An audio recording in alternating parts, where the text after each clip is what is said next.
لا انا كده كويس قوي، كفايه عليا كده. ايه ده؟ حكم السن بقى وعجزت وكبرت؟ عجزت ايه ياض؟ تحب اقوم اوريك؟ خلاص خلاص يا عم، اعمل لك كاس. لا بجد كفايه عليا كده بقى. لسه عندي طياره، وبعدين هسافر الغردقه واوصل متاخر، مع ان عندي ميتنج مهم قوي في الاوتيل هناك بكره. هتقعد قد ايه؟ لا يمكن اطول المره دي شويه. ايه؟ واخد ترامادول؟ استظرف ولا ايه؟ طب هتقعد قد ايه؟ يعني حوالي اسبوعين ثلاثه.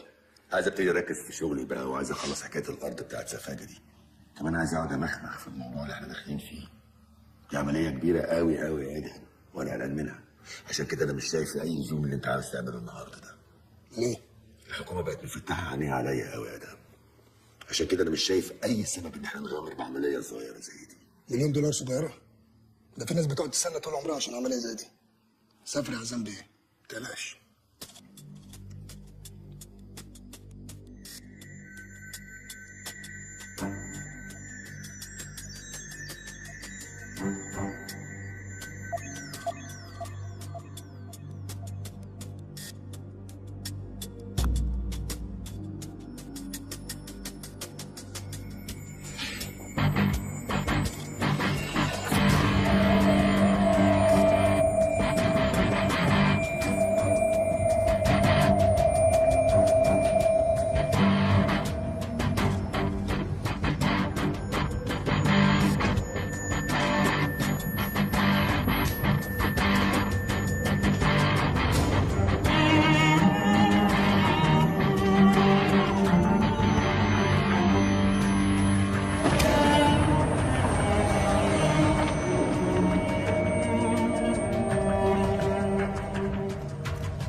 عمهم، احنا مش قلنا تيجي لوحدك؟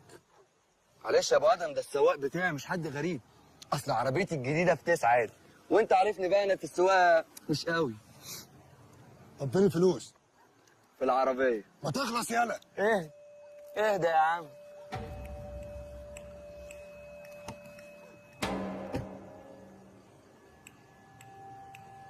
لوحدك.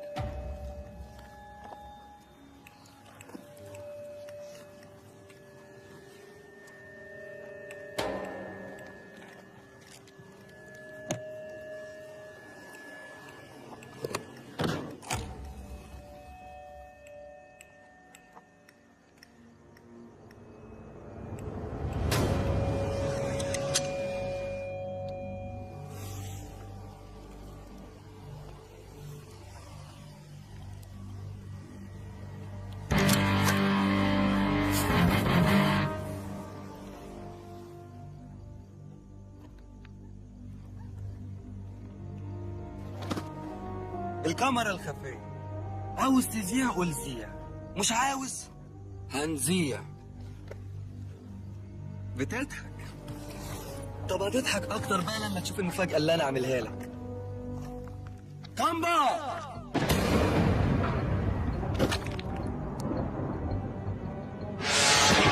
حبيبك. اصل اخوك كامبا اول لما عرف اني جاي قبلك شبت يجي معايا، قعد يحلفني طول الطريق محدش يخلص عليك غيري. معلش، اصل الواد شايل منك قوي من ساعه ما شايلته في وشه. وانا بقى العربيه دي تخصني، اصلها اوتوماتيك.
صباح الخير يا عم محمد. صباح الخير يا استاذ باشا. اللي هو بشير منتظر حضرتك في مكتبه. حاضر، قول له انا جاي له على طول. صباح الخير يا فندم. صباح النور، اهلا سراج. تعال اتفضل. ايه الاخبار؟ الحقيقه يا فندم انا لسه جاي من الموقع. ادهم طراف مات. طيب كويس، اعتقد ان كده اهم دراع عند عزام انكسر، وده اكيد هيسهل مأموريته. بالعكس، بعد اذن سيادتك، انا شايف ان ده ممكن يقلق عزام، خصوصا ان كل تحرياتنا بتقول انه بيصفي كل اعماله وشركاته في مصر. طب انت بتفكر في ايه؟ انا شايف يا فندم ان احنا لازم نستغل اللي حصل ده لمصلحتنا. علشان كده انا عتمت على الخبر لغايه ما نشوف هنعمل ايه. في الفتره دي انا هجمع كل المعلومات اللازمه عن عزام ابو الفضل. لا لا عزام، انا زعلان منك. ما كانش العشم يا راجل. يا مراد، الارض دي احنا اتكلمنا عليها من 5 شهور، دلوقتي ثمنها زاد الدبل على الاقل، وانا جالي فعلا عروض بكده. وبعدين تعالى هنا، انت لو كنت مكاني كنت هتبيعها بسعر اقل عشان خاطر العشم يعني. حاجه غريبه والله. خلاص يا عزام، احنا كنا قايلين 18 مليون، خليهم 20. 18 ايه و20 ايه بس يا مراد؟ انت ما بتفهمش يا اخي. مستر عزام في انسه عايزه حضرتك. مين؟ مش عارف، قالت عايزاك ضروري في شغل. خليها تتفضل.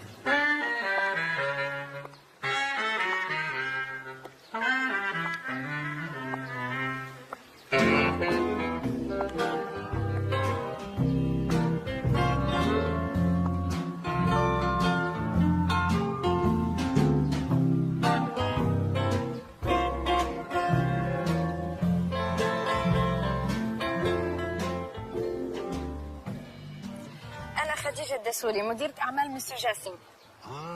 اه تكلمنا بزاف في التليفون، ولكن أول مرة كنتلاقى معك وجه لوجهك. اهلا وسهلا. خير؟ عارفة أنك مشغول، ما غاديش نطول عليك. مستر جاسم بعتني باش نخلص معاك الموضوع ديال أرض سفاجة. نتكلم عادي؟ طبعا، استاذ براس صاحبي من زمان، ممكن نتكلم قدامه. سي بون. دلوقتي احنا كان آخر اتفاق بينك وبين مستر جاسم كان على 28 مليون، وحضرتك طلبتي وقت باش تفكر. مستر جاسم قرر أنها تكون 30 مليون ونحولها لك اليوم تحويل بنكي. ايوه بس يعني الصراحه. مسيو عزام، مسيو جاسم مأكد عليا ما غاديش نمشي من هنا اليوم بلا كونترا. انت باغي تردني ولا شنو؟ لا لا لا، كفلنا الشر، بس يعني انا بقول انه في شبه اتفاق. نقدر نعرف هذا الاتفاق بكم؟ نفس الرقم تقريبا. داكور، يعني نخليها 32 35 اخر حاجه بون بري، وانا جبت معك من الاخر زي ما بتقولوا. اكسكيوز مي، فيري امبورتنت فون كول. وي وي جو فوز بري. whatever.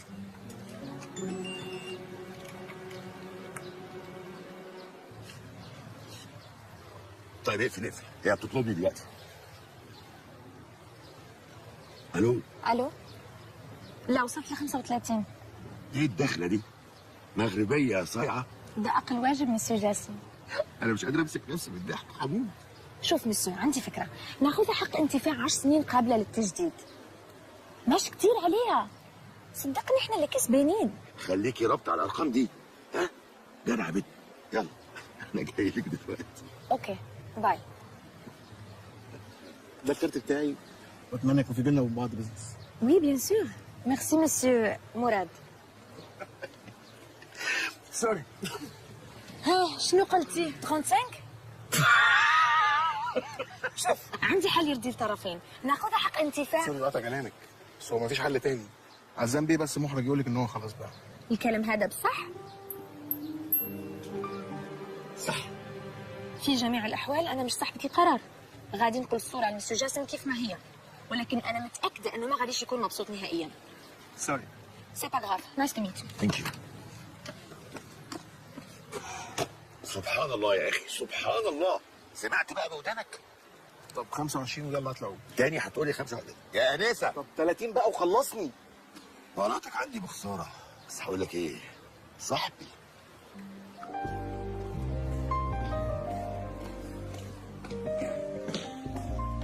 بيرفكت. هايل، برافو. ميرسي. بس اللي انا مستعجب له فعلا بقى، ازاي البراءه دي يطلع منها ده كله؟ ده انت جن مصور. حضرتك عارف ان انا ممكن اعمل اي حاجه عشان الشغل، وبعدين حرام بصراحه صفقه زي دي كانت تروح بالمبلغ اللي هو عايزه ده، وانا عارفه ان لو كان ضغط على حضرتك كنت هتوافق. بس بيني وبينك انا اتكيفت قوي من حكايه المغربيه دي. ده اقل واجب مسيو جاسم. طيب انا همشي بقى. طب بقول لك ايه، استني نتعشى مع بعض. مش هينفع والله، انا كنت جايه بس اسلم على حضرتك قبل ما اسافر، وهكلمك اول ما اوصل مكتب القاهره. اوكي. ايه ده؟ ده مراد بيتصل. طب ردي عشان خاطري ردي. ميسي مراد، كنت حاسه انك هتكلمني اليوم. وي وي بيان سور. تم العثور على جثة أدهم أمس في 8 صباحا. لقينا العربية دي في مكان قريب عند ورشة تصليح مراكب، وكان فيها جثتين، ولقينا كمان في نفس المكان 3 جثث، ولقينا آثار إطلاق نار. واضح إن ده كان مكان التسليم، وواضح كمان إن الصفقة باظت، لأن إحنا لقينا شنطتين.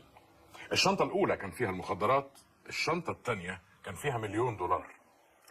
الحقيقة خلاص اطفي يا ابني، خلاص.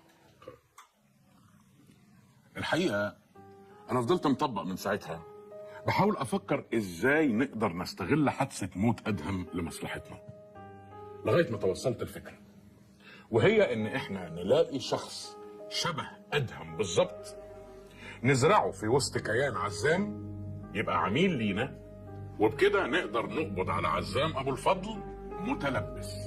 معلش يا فندم، انا عندي سؤال. أمور. هو حضرتك كنت مطبق على القضيه ولا على روتانا سينما؟ نعم. اصل يا فندم الفكره اللي انت بتقولها دي اتهرست في 300 فيلم عربي قبل كده، من ايام نجيب الريحاني، سلامه في خير، وسي عمر لغايه كتكوت. ده غير الافلام الاجنبي بقى، شبيه التنين والتنين البديل وعوده التنين الندل. شفتهم كلهم على فكرة، وده اللي مخليني متمسك بالفكرة أكتر، لأن من كتر ما اتهرست محدش هيفكر إن إحنا هنعملها تاني، وده اللي خلاني أسمي المهمة لا تراجع ولا استسلام، بين قوسين القبضة الدامية. أنا ما ضيعتش وقت، بعدت أجيب أكبر خبير تجميل في العالم علشان يساعدنا في المهمة دي. المهم دلوقتي إن إحنا نكثف جهودنا في البحث عن شخص يكون شبه أدهم بالظبط. أنا من البداية يا غربة بتحمل وخلاص كفاية، صعب إن أنا أكمل. أنا من البداية يا غربة بتحمل وخلاص كفاية، صعب إن أنا أكمل. يا حسن قوم، يا حسن قوم، يا حسن قوم، يا حسن قوم. يا عم كتار، انت بتعمل ايه يا ابني؟ برجع الشريط من الاول عشان زرار الترجيع باظ. طب يلا اجهز بحاجتك كده عشان العين قربت. بجد والله؟ ابارك دعاك يا اما. انت مش ناوي يا ابني تنزل ايطاليا زي زمايلك كده بدل اليونان؟ يا عم دي شباب عويله وهبل يا عم. ايطاليا ايه؟ اليونان دي بلد الاحلام كلها. انت ما شفتش فيلم النمر الاسود؟ اه شفته، بس اللي كان في المانيا. يا عم لا يا عم، فيلم النمر الاسود بتاع احمد زكي اللي كان طالع فيه ملاكم، وبالاماره المدرب بتاعه كان يوناني واسمه كوستا، كان احمد مظهر اللي مثله باين. ايوه كان يوناني صحيح، بس كان بيتصور في المانيا. قول والله. والله نهار اسود. ايه في ايه يا ابني؟ امي بعت كل اللي حلتنا وعملت جمعيه وقبضتها الاول عشان تسافرني اليونان، وبعد ده كله يطلع احمد مظهر الماني. طب والنبي يا عم نزلني المانيا يا عم، يا رب ابوك يروح يحج. يلا جهز بحاجتك، اليونان قربت اهي. يلا اهي هناك اهي، يلا عشان تنط على البحر وتروح. الله. طب بص يا عم قبطان، بقول لك ايه، انا هاخد حاجتي كلها بس في حاجه مش هقدر اخدها. ايه هي؟ في لباس لسه هاخده في امين حالا دلوقتي، خايف اخده معايا لا يكمكم. اللباس ده بقى ايه، امانه في رقبتك ليوم الدين، ماشي؟ يلا هات لي بشاره يا عم. في ايه يا عم؟ يلا.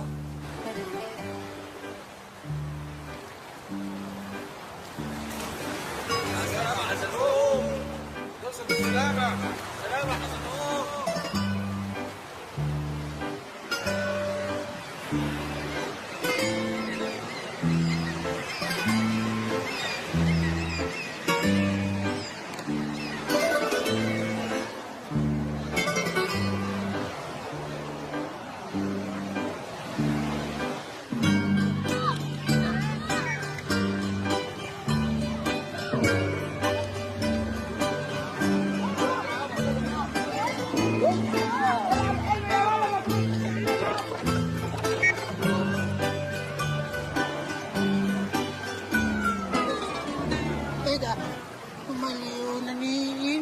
شبهنا كده ليه؟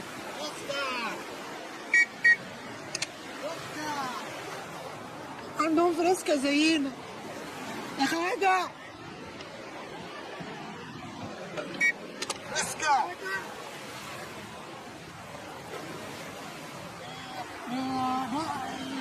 مرحبا بك. كلا بوليس طلاق. عمرك دخلت مصري ويا ما تغرقنا يا عم. انت ربنا بعتك ليه من السما؟ بقول لك ايه، ما تشغلني معاك اي حاجه ربنا يخليك. يا عم اتكل على الله فكك مني. يا عم احنا مصريين زي بعض يا عم، بقلبنا على بعض بدل من الخواجه يقعد تتحكم فينا. يا عم اتكل على الله سيبني اشوف شويه اي شيء. بقول لك ايه، والنبي اخوك بقاله 4 ايام في عرض البحر وما اكلتش حاجه، ما تجيب واحده سمسم واحده بنه. يا عم انت ماشي ولا اتكل على الله على ابد امك. لا اله الا الله. احنا كده العرب في الغربه بناكل بعضينا.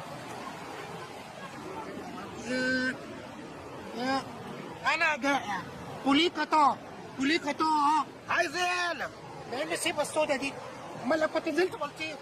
بقول لك يا حاجه والنبي جعان. لا في نسبه محشي والنبي. لا لا لا لا الله يا وليه، بقول لك جعان عايز صباع محشي. خلي عندها اهل الدم.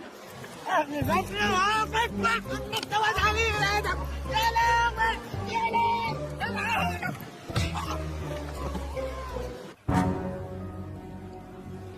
معقولة؟ أنا مش مصدقة. زي ما قلت لك كده يا نسا جرمين، احيانا الحقيقه بتبقى صادمه. أنا فعلا كنت شاكة إن عزام بيعمل حاجة غلط، بس قلت آخره يعني آثار، سلاح، إنما مخدرات؟ ولو اثار وسلاح عادي يعني؟ لا طبعا مش عادي، بس المخدرات مضرة.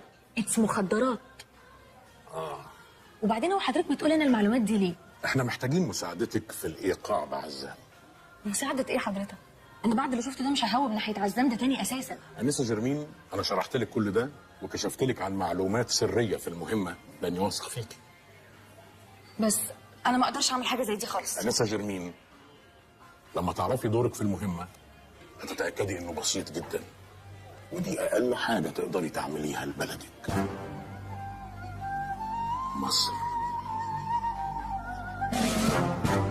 يا حبيبي يا ابني، وبعدين؟ بس ياما عقبال ما شالوا الولايه المفتريه دي من فوقي التقيت نفسي في الاسم، وهناك بقى فطموني على كل حاجه. التاني القبطان ده اساسا مش قبطان، ده راجل نصاب، والتاني نزلني اصلا في بلطيم. إلهي يشقى ما يلقى. وبعدين يا حبة عيني؟ بس صوبت انا على الظابط اللي هناك، قام جاب لي مشبك وركبني ميكروباص من اول الشارع. ربنا يحميه لأهله. مشبك؟ هو في اليونان مشبك يا ابني؟ ياما ما تصحي معايا ياما وتفوقي ياما، بقول لك نصاب وبلطيم. لا لا الا الله. يعني ايه؟ يعني ال 8000 جنيه اللي حيلتنا راحوا؟ يا ميلة بختك يا ميار، يا حظك المنيل يا ميار. يلا معلش، كله فداك يا حبيبي. المهم الحمد لله على سلامتك. الحمد لله على سلامتك. حاجه الامس يا حبيبتي. يا اختي جمال جمال، يا اختي الحارسه انا اجيب لك لقمه تاكليها. يا اختي بغير يا اما تاكليها.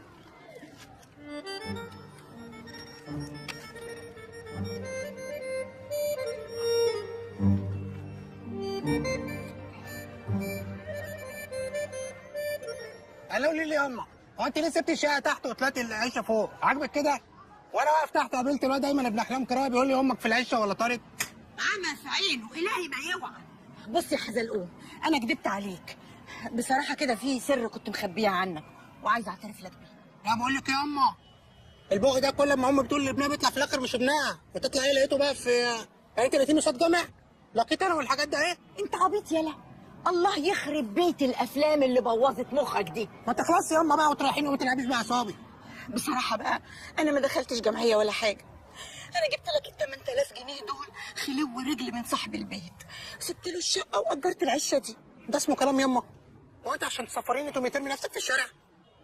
والله يا ابني لو كان بايدي اعمل لك اكتر من كده انا كنت عملت، لكن انت عارف اللي فيها، اورثناش من اهالينا غير الضغط والسكر والمرار. يا يما حطك وحشني قوي يا يما. تعرفي يا يما الكام يوم اللي فاتوا دول عدوا عليا كأنهم سنه. ما تخافيش يا يما، وحق رميتك في العشه دايما عسكر. انا عارف مين اللي هيجيب لنا حقنا. ضيفي النهارده حاله غريبه نتاج محاوله جديده من محاولات الهجره غير الشرعيه. اهلا بيك استاذ حزلق حزلقوم على بعضيها بقى حزلقوم. معلش اعذرني الاسم غريب شويه، فقبل ما ندخل في الموضوع يا ريتك تقول لي يعني ايه حزلقوم؟ بسم الله الرحمن الرحيم. هي تكاثرت الاقاويل في المنطقه ده، يعني وانا عيل صغير في المدرسه كانت العيال بتقول لي ايه ان حزلقوم ده اسم اله المشمش عند الفراعين. بس طبعا طلعوا العيال بتشتغلني وبتاع عشان شعري برتقاني، وانا صغير كان برتقاني اكتر من كده كمان.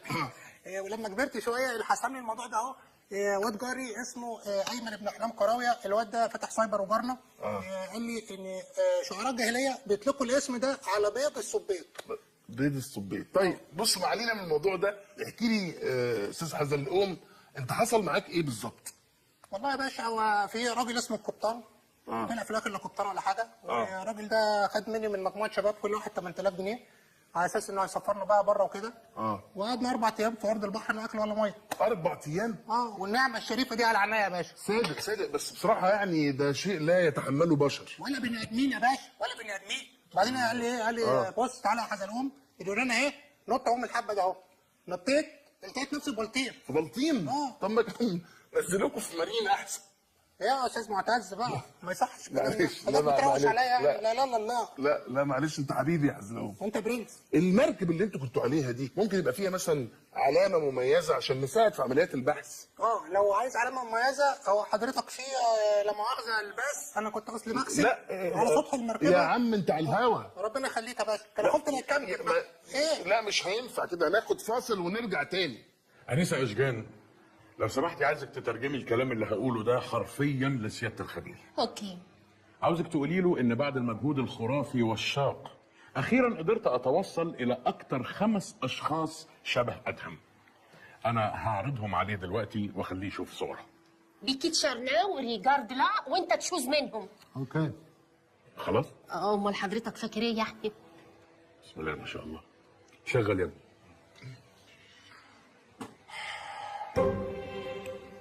No. No. No. No. Go back. No. مش عاجبينه ولا ايه؟ ده احنا دخنا عقبال ما جبناهم. مسيو قال ايه فوتر اوبريسيون؟ I don't know. I'm not sure. They all suck. بيقول لحضرتك ولا واحد فيهم نافع، كلهم لا مؤاخذه شمال. ايه القرف اللي انتوا جايبينه ده؟ هو مش خبير تجميل ولا ايه؟ ما هو كده مش فاضل غير ان انا اجيب له ادهم نفسه. I have to go to toilet. بيستأذن يفك ميه عشان محصور. نعم. محصور. اتفضل. جو بيه. الناس كده مين اللي راح البيت ولا عمل حاجه والكلام ده طبعا راح علينا. ايه يعني ودوك على المركب دي كانت ظروفها ازاي؟ وبعدين يا حسام؟ والله بقى يا فندم الراجل ده شكله لا جامد ولا حاجه. لا اسألني انا، وانا بلوك معاه عرفت ان هو اللي عامل مكياج فيلم مملكة الخواتم. Yes, I found him. Guys, come on. Come on, I found him. قعدنا كلنا وعملنا البحر طحينه. واخدنا خازوق احنا بقى. ايوه بس ده مش شبهه خالص. في مسؤولين كتير بيتابعونا، وانا عايزك تستغل الفرصه دي علشان توجه كلمه للساده المسؤولين. تقول لهم ايه؟ بقول لهم انا من مكاني هذا عايز اتقدم ببلاغ للسيد النائب العام ضد كل من وزير الخارجيه ورئيس الوزراء ورئيس مجلس الشعب ومين كمان ومحافظ بلطيم. بقول لهم يا حكومه من الاخر كده حق الست الغلبانه ده ايه اللي هي امي في رقبتك انت يا حكومه، ماشي؟ انا متعاطف معاك على فكره جدا. ما حاجه تعصب يا استاذ معتز، ما ينفعش الكلام ده. اعصابك، هدي اعصابك. انت بتعمل ايه؟ ممنوع السجاير هنا، ممنوع يا حبيبي، ممنوع. اطفيها. بعد اذنك يا نسا اشجان اساليه كده اذا كان متاكد من اللي هو بيقوله ده. This boy is real؟ Yes. His bone structure is perfect. بيقول لك جمجمته لوز اللوز والشاسيه بتاعها حنين، هتطبق معانا على اي قالب وبسرعه. لا بعد اذنك قولي له احنا محتاجين حد محل ثقه، مش فكره لوز اللوز وخلاص. ما ينفعش، احنا محتاجين حد محل ثقه. No. Das ist my condition. يقول لك ماليش فيه.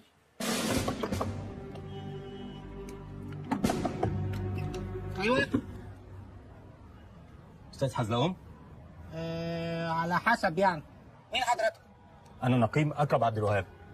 حكومه؟ وكمان يا باشا قلت رايي في البرنامج بصراحه يعني. تقبضوا عليا ومعتقل وكلاب ويلف وكهرباء والحاجات دي. اتفضل معانا. برضك؟ اتفضل معانا. ماشي يا باشا. ثانية واحدة. ياما لو حد قرب مني حباحة هتذبح امك يا ابن العبيطة. يا اما بوظت الخطة يا اما، ما هم يعرفوش انك امي. هاتوه. ياما ابني يا ابني يا ابني.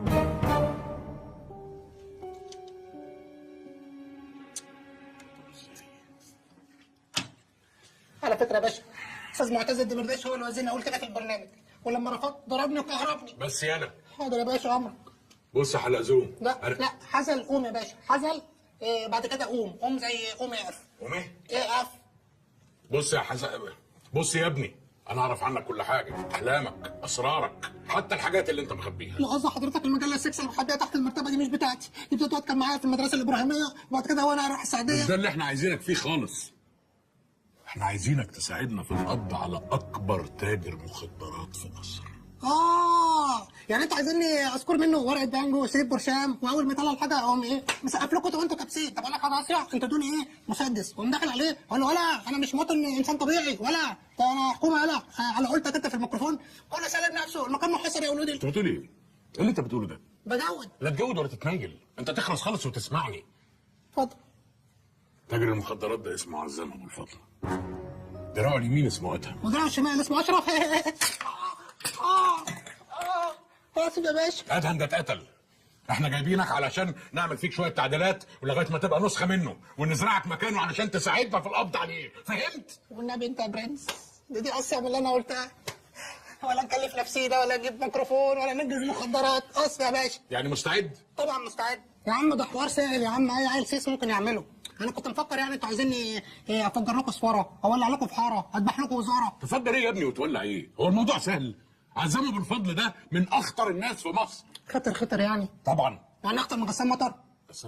غسان مطر مين يا ابني؟ لا لا لا الله، في ايه يا عم؟ استغفر الله يا ابني، انا بكلمك في راجل بيهدد امن البلد، فاهمني؟ حار اسود. بس ده موضوع كبير قوي يا باشا. شفت بقى؟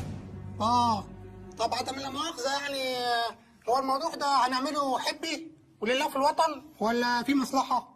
هنديك مكافأة مالية. طب بص يا باشا، انا هاخد بالصلاه على النبي كده شاكب راكب مواصلاتي باريزه 10000 جنيه واخدهم دلوقتي. هم 9000 جنيه بس وبعد ما المهمة ما تخلص. طب نقسم بلد نصين يا برنس. احنا في الوكالة فاتح لك بقى بتنقي منها. يا عم الكلام مخدوع قطع يا عم. هم 9000 بس، مفيش جنيه زيادة هيخرج من خزنة الوزارة. قلت ايه؟ اشتريت يا عم. وتعمل حسابك هتقعد معانا فترة طويلة، مش عايز مخلوق يعرف انت بتعمل ايه، حتى امك. بس دي امي يا باشا، ما ينفعش اقول لها ايه رايح فين جاي منين. تقول لها اي حاجة بقى، تقول لها بشتغل غطاس مجاري. ايه ده؟ جبتها ازاي دي يا باشا؟ اللهم صل على النبي، دماغك دي المظات. شكرا. قبل ما نبتدي، في شخص مهم لازم تتعرف عليه. ازيك يا نيسا جرمين؟ الحمد لله. ما تقعد يا ابني. اقعد يا ابني. الانسه جرمين شغاله مع عزام في شركته، هي دي اكتر واحده هتقدر تفيدك علشان تعرف معلومات اكتر عن عزام وادهم. بسم الله ما شاء الله. ثانية واحدة، هو ده اللي هيبقى مكان ادهم؟ ان شاء الله من غير مقاطعه. بينها هتبقى مهمه زي العسل، وهتبقى فتحه خير ان شاء الله. لا يمكن، ده مش هينفع خالص.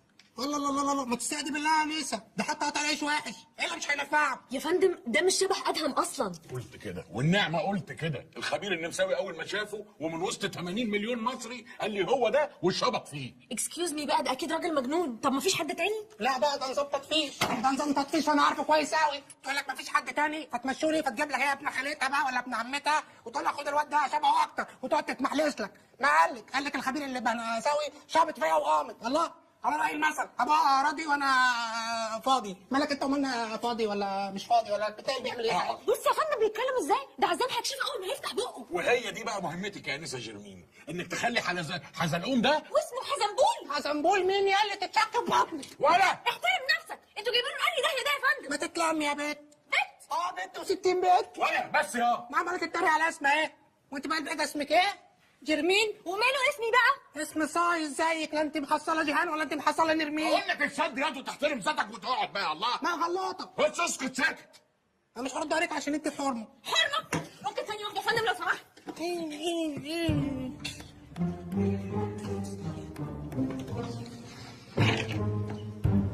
حضرتك انا قبلت العمليه دي تطوعا لما قلت لي ان دوري فيها بسيط، انما ان يساعدك تحول الكائن الفظيع قليل الادب ده لادهم دي معجزه. انا عارف ان اللي بطلبه منك ده صعب، بس للاسف احنا مزنوقين في الوقت ومحتاجينك. شايف؟ ام سوري. طب عشان خاطر مصر وده جميل مش هننساهولك ابدا، واحنا تحت امرك في اي حاجه، مش محتاجه اي حاجه. انا مره كنت راكبه صف تاني عند سمسمه. نعم.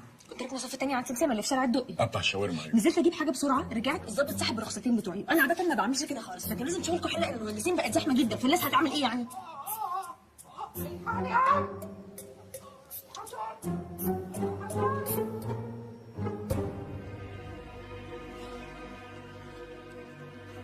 ايه في ايه؟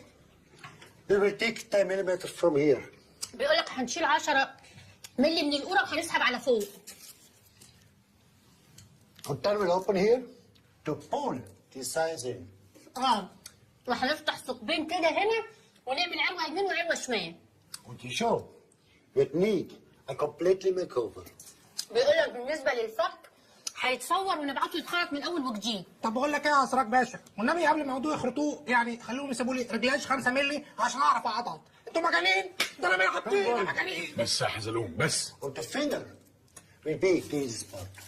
وبالنسبه للصبع ده مفيش اسهل من كده. ايه ده؟ انتوا هتركبوا لي صبع يا اسراج باشا؟ لا هنشيل صوبع، لان الصوبع الصغير في رجل ادهم الشمال كان مقطوع. لا يا ابو خال احنا ما اتفقناش على الكلام ده، ما ياكلش معايا الكلام ده. انا عوضك ماديا يا حزلوم.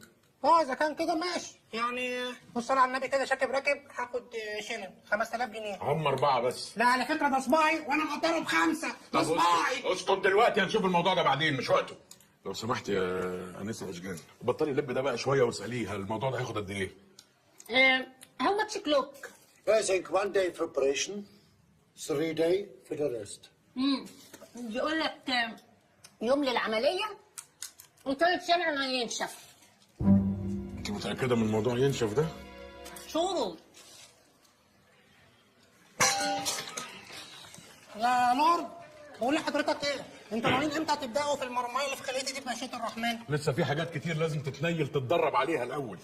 انت بتعرف تسوق؟ والله يعني مش متاكد. انت عبيط يا ابني، ما هو يا بتعرف يا ما بتعرفش. ما انا اصلا ما جربتش اصلي. يبقى ما بتعرفش. مش انت لما اجرب اطلع بعرف.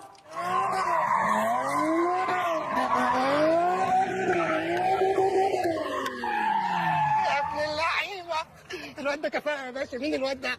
ده اسمه عمرو ماجايفر، ده اللي بيعمل الحوادث والمطاردات في معظم الافلام السينمائيه.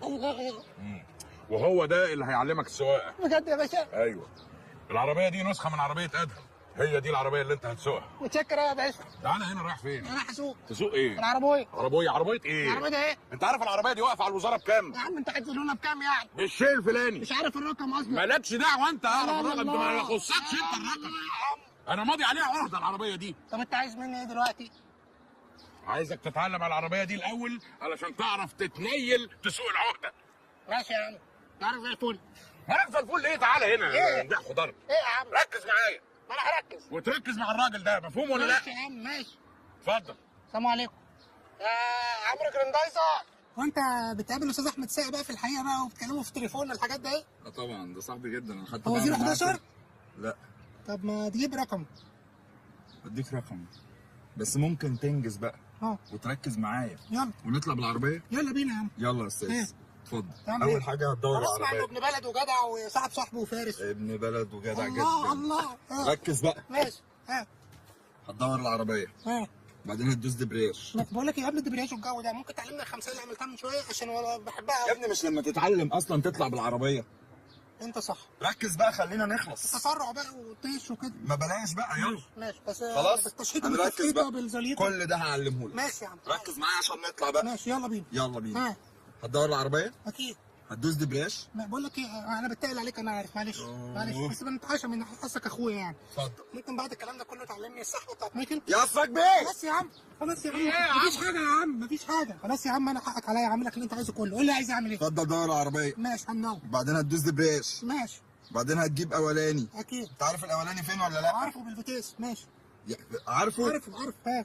وهتشيل رجلك بعد كده من على الدبرياج واحده واحده عشان ما تقطعش. طب اتفضل انت فاكر نفسك بتكلم عويل. اتفضل يا استاذ. يا عم اهو.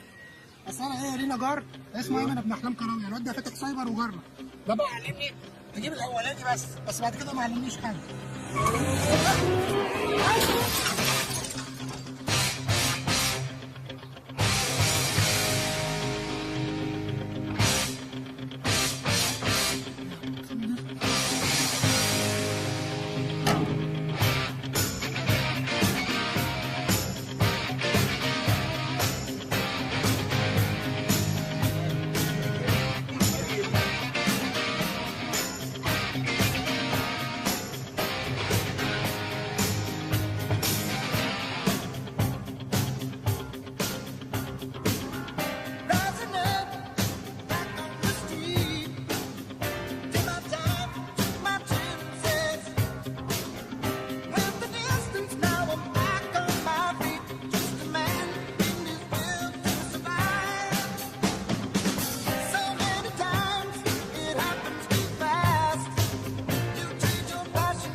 بصي يا حزلقوم، ادهم كان من الناس اللي شكلها وتصرفاتها مختلف تماما عن اللي جواها. اكيد طبعا.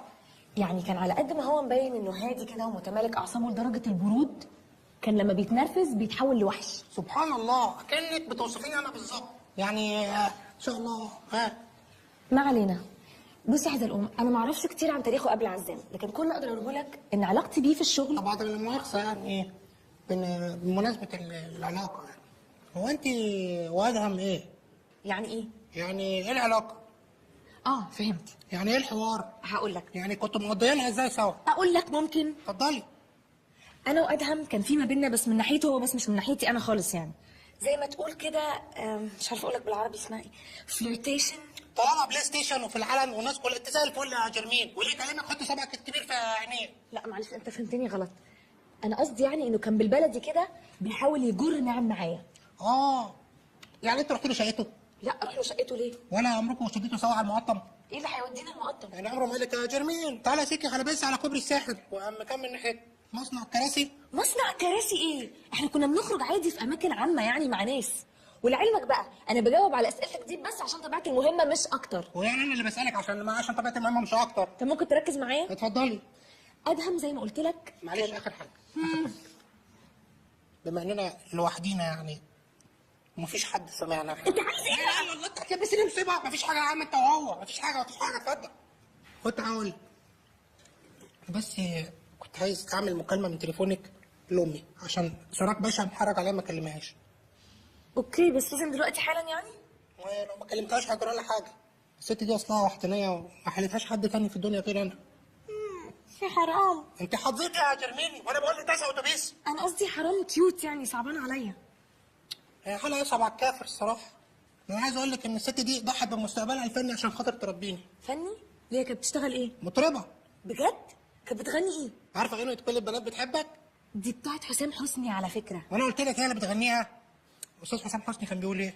كل البنات بتحبك كل البنات حلوين. في بقى بنات بترد تقول مين وده دول مش بنات دول امي بس مكررين صوتها. وهي كمان كانت بتزغرط على الاستاذ محمد ثروت في حفلات جالي التلفزيون. في ايه؟ لا لا الله. سوري. تعال نكمل. انا ماشي. يلا بقى. تقاريرك كلها زي الزفت، وعزام قرب يجي من السفر، ولازم تتنيل تعمل عمليه التجميل بكره. مفيش قدامي غير ان انا اعتمد عليك. وازاي بقى هعتمد عليك مش عارف. شكلك هتودينا في داهيه. يا باشا انت ليه مفكر كده؟ احنا لا مؤاخذه الحديد بولي واحنا لمبولينا. نعم. يعني احنا اجمد من الحديد. يا ابني في بقك بقى، بطل الكلام الغريب ده بقى، ما توجعش قلبي. الله يا ابني اعرف قيمه اللي انت بتعمله. عايزك تعرف يا حزلقوم ان اللي انت بتعمله ده علشان مصر. وانا هاجي يا باشا جنب الناس اللي تعبت عشان مصر. الاستاذ احمد عرابي وبطل احمد عبد العزيز ومدام ناديه الجندي. ناديه الجندي؟ انت ما شفتش فيلم امراه عايزه تل ابيب؟ دي اتسلخت واتضربت واترمت من فوق الجبل وداس عليها تريلا بالصدفه وكانت محمله رز باين. رز ايه يا ابني حرام، رز ايه بقى؟ استغفر الله العظيم، استغفر الله، ما طولك يا روح. يا ابني يا ابني اعرف انت داخل على ايه. انت من بكره مش هتشوف نفسك تاني. من بكره انت ادهم.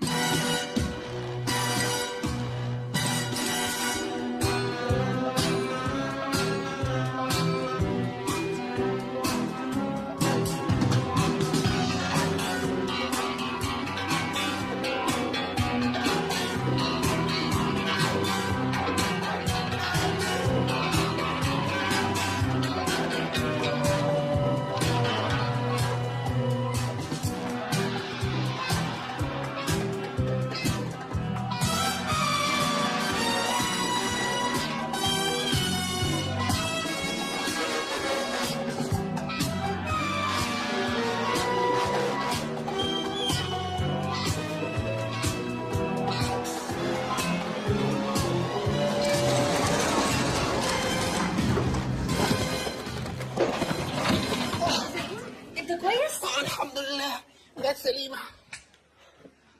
So pacework صفر. إذا بيس بيقول لك ربنا يجعل ادمه خير عليك وتدوبه في عرق العافيه. الله يعافيك. استاذنك بقى، انا خدت الفروه انما لو محتاجه خليها. لا حلال عليك يا انسه اشجان، انت تعبتي معانا، اتفضلي. طيب نستأذن احنا بقى. سلام. يلا بينا يا ميشو. يلا بينا يا سوسو. يلا بينا. انا مش مصدقه عينيا، ده كانه ادهم. اوعى ايديك لا تبصمي. ايه ده؟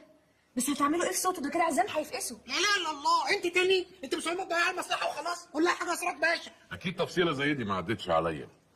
حزلقوم هيقول لعزام ان حنجرته اتصابت اثناء ضرب النار اللي حصل في الصفقه فاثرت على صوته. الله ينور عليك. يا سلام، وحاجه زي دي تدخل عليه عادي؟ انا حسام اللي قال لي كده. ايه يا حسام؟ يا فندم ما هي عدت على ناس كتير وياما اتعملت في افلام، هي جت علينا يعني. يا حزلقوم، ده موبايل ادهم ودي سماعه بلوتوث. السماعه دي عارفها دي عارفها، لما المهمه تبوظ اكبس عليها جامد تيجي انت بقى والحكومه ايه تنقذوني من الاشرار. لما المهمه ايه يا بابا؟ تبوظ. تعال. لا يا باشا. بص يا حبيبي، المهمه دي ما ينفعش تبوظ، لانها لو باظت ما قدامكش غير حل من اتنين.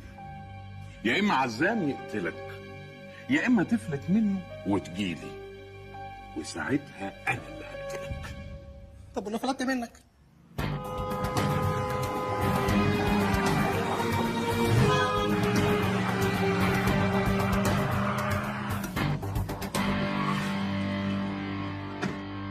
ايوه وصلك باشا. انا وصلت بيت ادم اهو. هل تسمعني؟ حول. سامعك يا ابني من غير الهبل اللي بتقوله ده. بقول لك يا باشا، الغفير شرب الملعوب وفتح لي بوابه اكن ادم بالظبط. مبسوط؟ حول. بطل حول اللي بتقولها دي. يا باشا بقى ما تفصلنيش بقى، خليني نعرف اندمج عشان نعرف اديك اول حاجه السر مال. اللهم طولك يا روح. اي خدمه يا رجاله. بوليس. اللهم صل على النبي. فيلا شرحه بس ذوقها بلدي حبتين يا باشا. الا ما في طقم مذهب ولا نيش حتى. يا ابني اخلص، انت جاي تشتري؟ في سلم رخامي وفي ازاز مزنر اللي هو بتاع الحمامات ده. نظام ادم كان بيحب يقعد ملط لوحده في البيت. احنا بنروح في داهيه على فكره، بنروح في داهيه اهو اهو. اللهم صل على النبي. لا شغل فاخر فاخر يعني. ايه ده؟ في ايه؟ الله، كل ده كلاب؟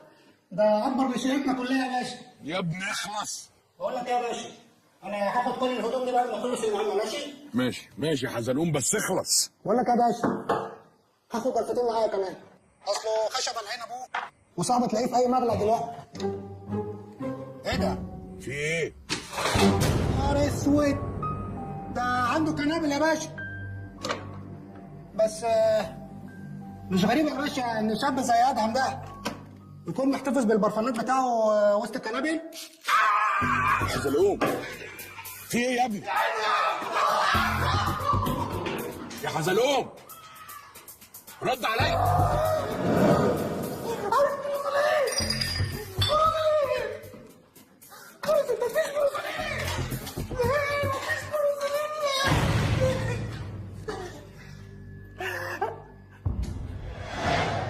سلام قولا من رب رحيم. انت يا عم انس ولا جنس؟ اين اشيائي؟ اشيائي يا عم المجنون. اين اشيائي؟ ادهم ادهم. طب بص اقول لك على حاجه بس ما تقولش لحد. انا مش ادهم، انا حزلقوم، وهنا في مهمه سريه باكل عيش. صباح الفل يا ملك.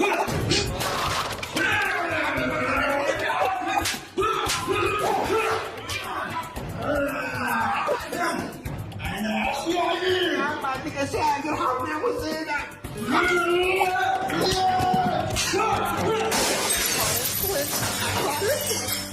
الواد ده ايه؟ الواد ده ايه؟ ولا ماشي هات لك فلاج نصين ماشي؟ احيه.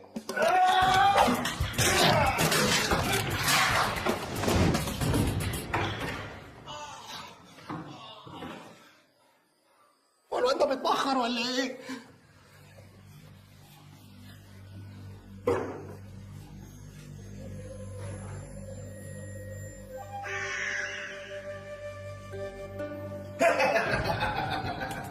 أنا أشيائي يا ابن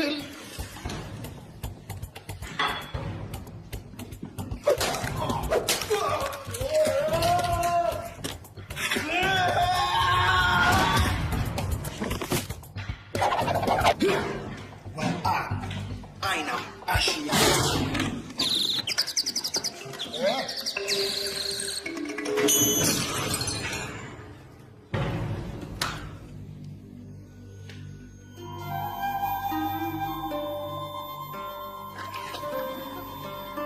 مش عايز يموت ابن الصرب. عامل زي البرص. رد يا عم سراج رد بقى.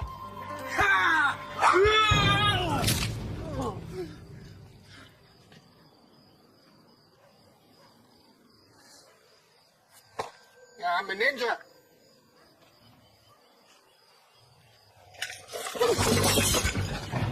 أين أشيائي؟ بص يا عم الفيلا قدامك اهي، خد كل اللي انت عايزه وانا حايشك. أين أشيائي؟ هي ايه؟ هي ايه اشياء امك؟ أين أشيائي؟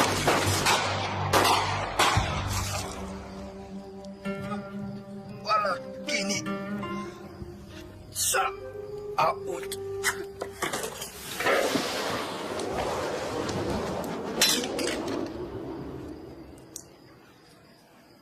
هذيك انت اللي بتصعد اشيائك اهو. أنت كويس يا حزلقوم؟ يا عم في إيه يا ابني؟ في ايه؟ انت ما فهمتنيش كده يا باشا. ده انا لسه بقول يا قد يطلع لي يا عم عز الدين شلباز ده اللي روش امك. امال لما قابل زعيم العصابه الشريره هيطلع لي ايه؟ تنين مجنح؟ مفيش حاجة بتيجي بالسهل يا بني آدم. ما احنا كنا بندربك الفترة اللي فاتت دي على أساس إيه؟ يا باشا انا قدامي وانا 18 سنه تدريب عشان اعمل اللي انتوا عايزينه ده. انت فاكرني مين يا عم؟ جده اول ما هتنزلني هجيب جون؟ يعني إيه الكلام ده؟ يعني مش لاعب، شوف لك حد غيرك. هو بمزاجك جاي تقول لي الكلام ده بعد الوقت والفلوس اللي صرفناهم عليك؟ محروق الوقت على الفلوس.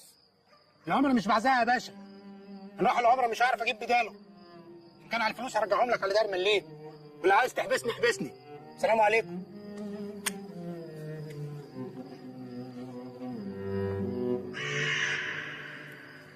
ما تخافش هيرجع. تفتكر؟ يعني حضرتك لقيت الشخص اللي انت بتدور عليه من وسط 80 مليون مصري على التلفزيون بالصدفه وجبته وعملت منه بني ادم تاني وفي الاخر ما يكملش. ده حتى تبقى قفله مش حلو. اشتري مني انا شفت كتير. ايه؟ وحشتيني يا مرموره. يا نهار اسود، الحقوني يا ناس، الحقوني اهو. يا لهوي. الجيران حرام عليك يا ابني، ده انا قد امك ما يصحش كده. يما انا حزلقوم يما. حزلقوم؟ حزلقوم ده ايه؟ وايه اللي عمل فيك كده؟ يما دي قصه طويله يما هحكي لك عليها. وحشتيني هاتي حضنك. لا لا، طب اديني اماره الاول. اقول لها ايه دي بقى؟ فاكره يما وانا عيل صغير لما كنت بتحميني في قلب الطشت البرتقاني كنت بتغني وتقولي لي يا اصحابي وصحباتي هنا ومحلك سر، سيبوا لا مؤاخذة حاجاتي انما ايه بس. حبيب امك يا ابني.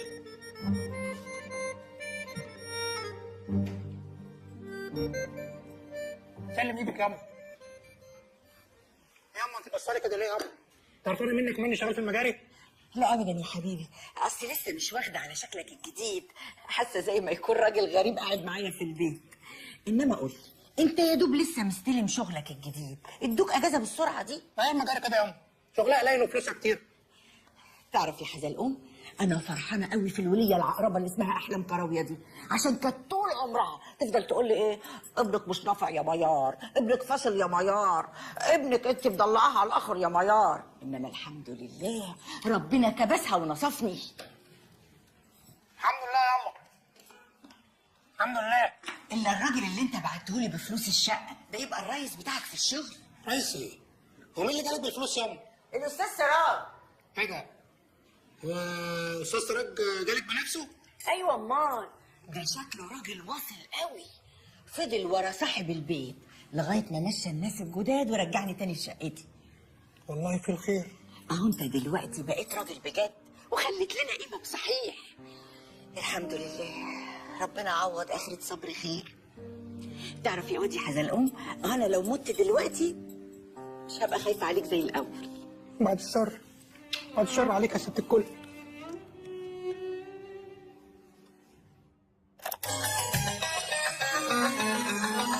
الدنيا سيما بطبيعتها كلها افلام، بنمثل فيها وبنخرج قبل ما ننام. الدنيا سيما بطبيعتها كلها افلام، بنمثل فيها وبنخرج قبل ما بننام. لو عجبك دورك تستعجب تقول يا سلام، وان خانك حظك تتمنى لو روحك فوق. والله بتمرجح فيها من تحت لفوق لفوق لفوق لفوق.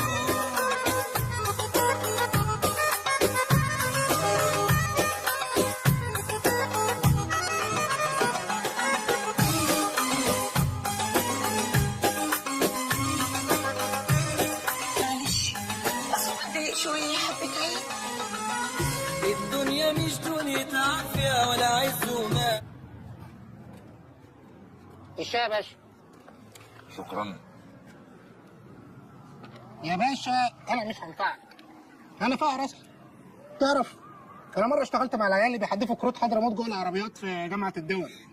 مع اول كارت رميته طرفت عين واحد ومراته بنفس الكارت، وخدوني على اسمه عملوا ليله. حتى اليوم اللي قلت ههج وادفش فيه من البلد لقيت نفسي في بلطيم. فقر يا باشا. وانت يعني في فقرك ده كنت متخيل انك تخرج بره البلد تحب ايه؟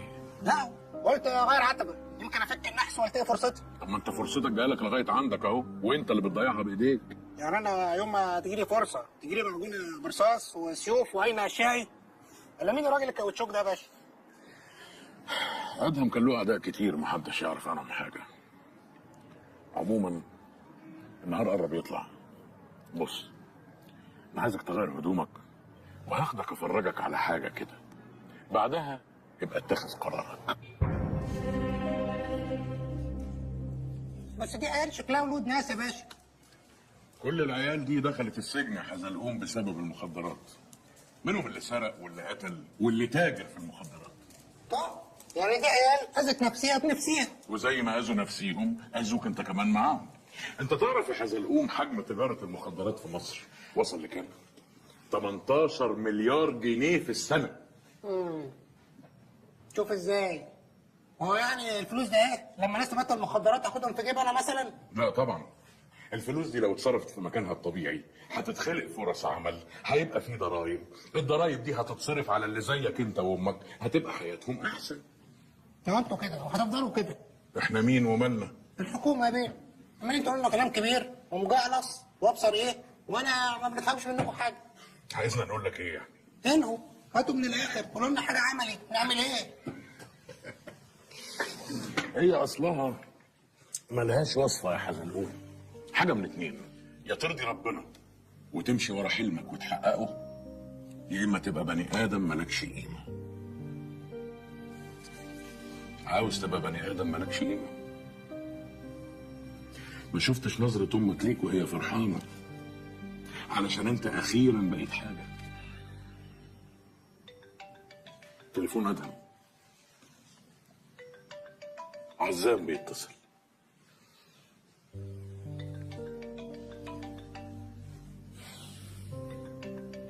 ماشي. يا اخيرا فتحت تليفونك. الحمد لله على السلامه يا وحش. الله يسلمك يا برنس. انت ايه بقى؟ عامل ايه؟ وحشني. ايه ده؟ مين معايا؟ انا دراعك اليمين يا مافيا يا كبير يا ايه ده يا عم؟ قفل في وشي. طبعا مافيا، قول له مافيا، ما لازم يقفل. طب وايه كده ماما باظت؟ بيتصل تاني، ركز بقى واتكلم عدل. ادهم ادهم. انت صح. ركز. الو. مين معايا؟ انا ادهم يا باشا. ادهم؟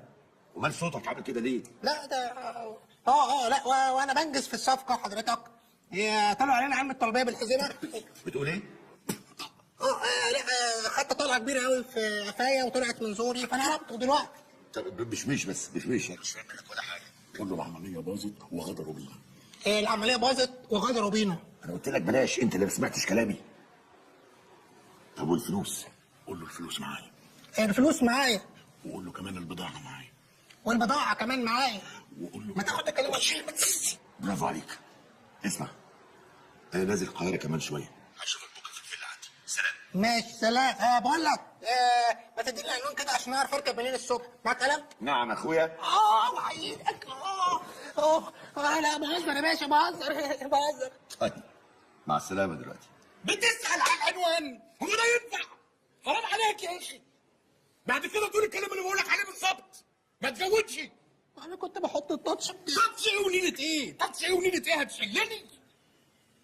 اتفضل اتفضل، قوم جهز نفسك. ساتر. طب بالنسبه لحضرتك للمخاطر اللي زي دي عاوز كام؟ 20,000 بلبل. مين؟ بلبل يعني جندي يعني جنيه. هم 19,000 بلبل بس، مفيش مليم زياده هيخرج من خزنه الوزاره. وتركز لو سمحت. اتفضل. ربنا يستر.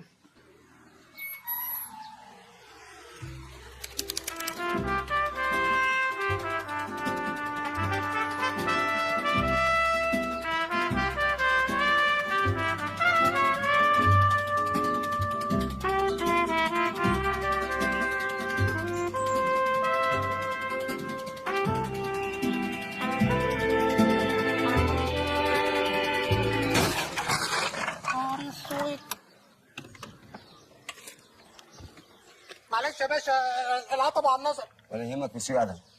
مسيو عزام مستنيك في الجنينه. ولما هو مستنيني في الجنينه بعت قال لي تعالى على الفيلا ليه؟ ولا هي مشوار وخلاص؟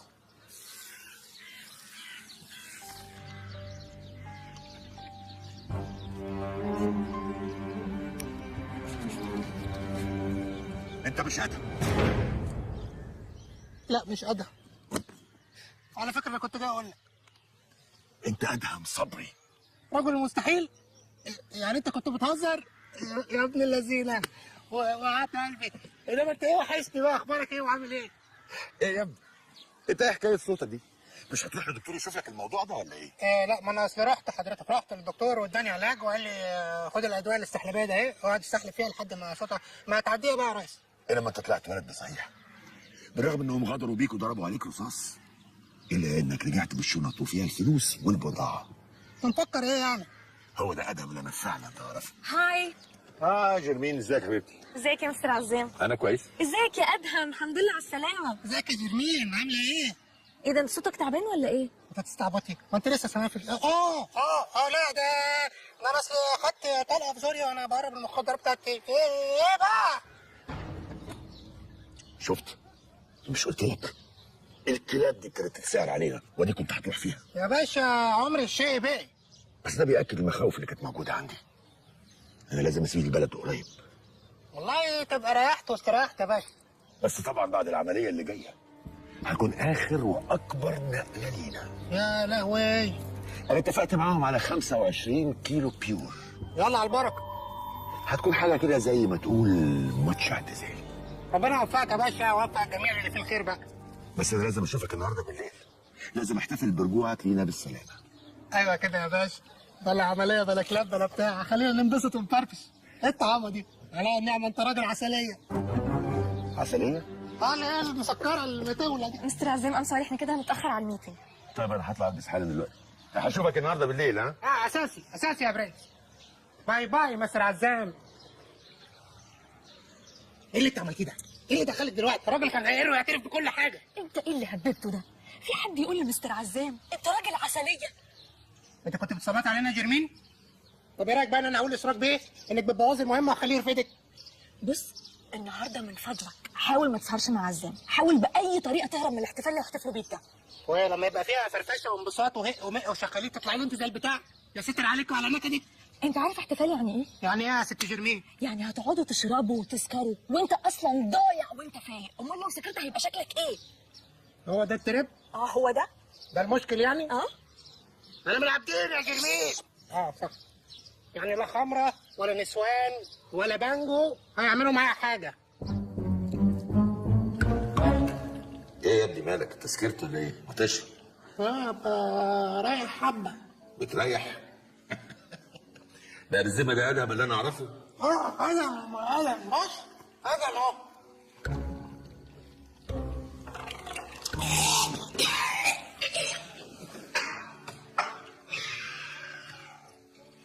يا اخي لا تتخيل قد ايه البلد وامشي. انت كمان هتوحشني يا ادهم. وربنا وانت كمان يا ريس. امسك. لا بقى مش قادر. مش قادر؟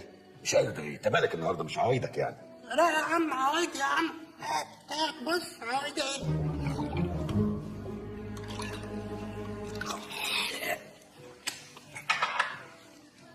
بس تعرف ان في ميزه برضه للي هيحصل ده، ان انا اخيرا هقعد مع اولادي شويه. تخيل ان انا بقالي سنه ما شفتهمش. ياه وحشوني قوي يا اخي. كفايه انا دمعتي قريبه وقلبي رهيف. يلا يا عم اتكل على الله. وات فور ذا روم. يا عم مرور ايه ولفت ايه يا عم؟ لا انت مش ادهم. يا عم ادم يا عم ادم هات يا عم الشيطان.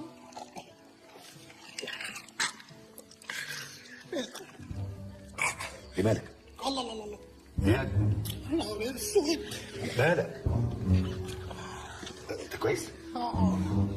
تحب اروحك؟ لا هتعرف شو؟ هاخد ميكروباص من هو بتاع الجمعيه الكبير.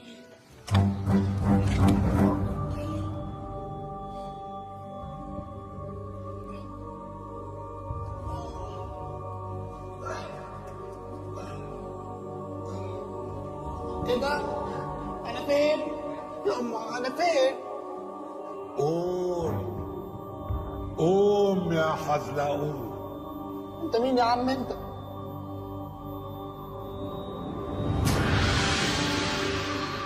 استاذ غسان مطر ارجوك ما تقتلنيش، ما تموتنيش، ما تخطفنيش، ما تاكلنيش. ما تخافش يا حزلقوم، انا مش جاي اذيك، انا جاي اساعدك. مش حضرتك راجل شرير؟ لا شرير. لا والمصحف شرير؟ لا. امال حضرتك ايه بالظبط؟ للاسف الناس فهماني غلط، يمكن عشان المخرجين حصروني في ادوار الشر، لكن انا في الحقيقه انسان طيب زي كمال ابو ريا ومحمود الجندي. الله انا حبيتك قوي يا استاذ غسان بجد، وقلبي استريح لك، وعايز اخد نصيحتك يعني. دلوقتي المهمه طلعت كبيره قوي عليا ومبهوقه، مش عارف اعمل ايه، انصحني. انا جاي اقول لك كلمه واحده بس، اعمل الصح. يعني اعمل ايه؟ اعمل الصح. انا سمعتك، اعمل ايه بقى؟ اعمل الصح. ارجوك قول لي حاجه مفيده. باي باي يا كوتش. لا ما تسيبنيش يا استاذ غسان، لا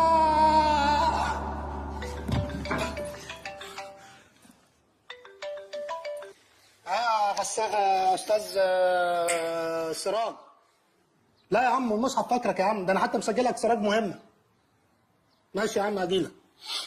يعني اديني مسافه متشطف كده، اصل نايم بعيد عنك بقميص بوليستر وعيب ملزق وريحه مكمل. بتزعلي ليه يا عم؟ ماشي يا عم هجيلك. سلام. ايه ده؟ هو انا قابلت استاذ غسان مطر حقيقي؟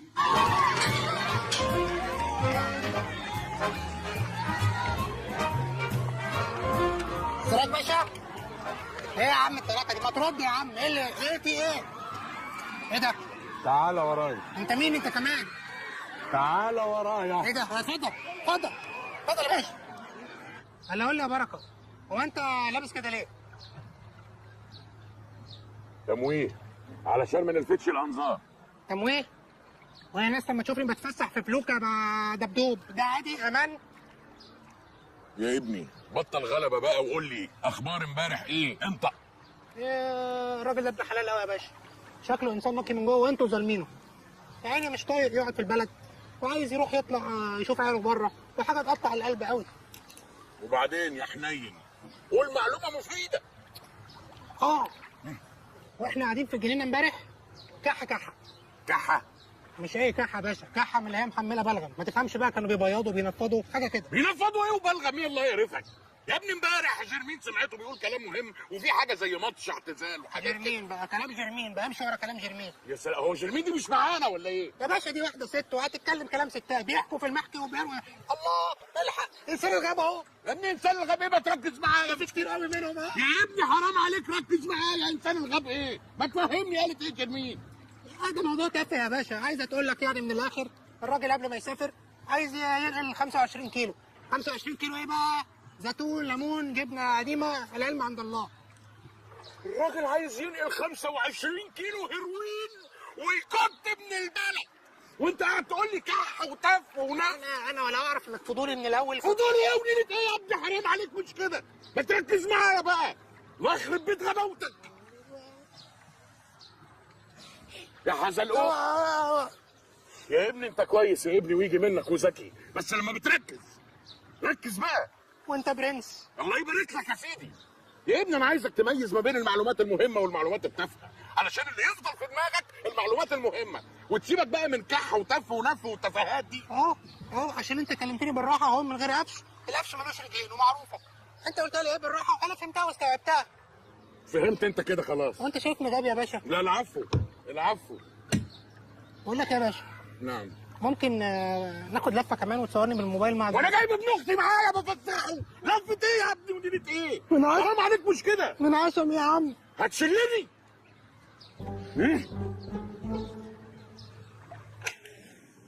مساء الخير يا برنسيس الكون.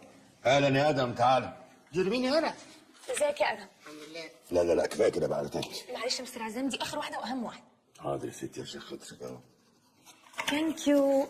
انا هكلم حضرتك اول ما اخلص البرزنتيشن. ماشي. عنك انا هروح اوصل جيرمين. ماشي طيب وتبقى تعالى لي على المكتب. تصبح على خير يا جميل. باي باي.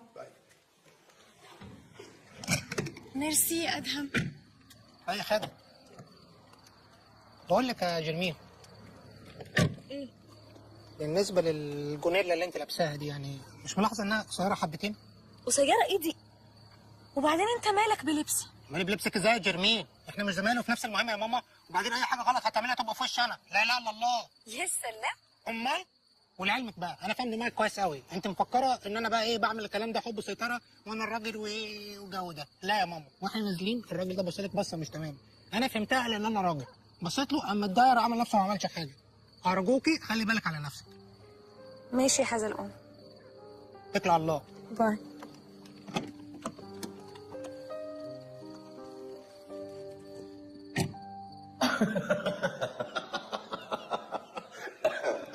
ايه ده؟ تضحك على ايه؟ ضحكني معاك. تعالى تعالى بص.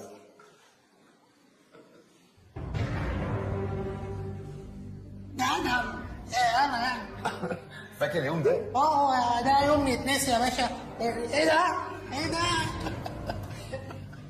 طب بقول لك ايه؟ هي ايه الكلمات ده ايه؟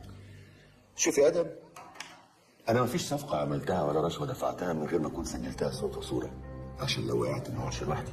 طب وانت الحاجات دي صورتها ازاي يا باشا؟ بسيطه. بجد. يا عم ده قلم يا عم. ايوه قلم، بس نفس الكاميرا. سيب بقى تطلع حاجات كتير قوي من دول. الله. طب بقول لك ايه يا باشا؟ الاقيش عندك مقاطع بلوتوث ساخنه؟ يا فندم؟ طب فيلم احاسيس؟ فيلم حساس ايه وبلوتوث سخينه ايه؟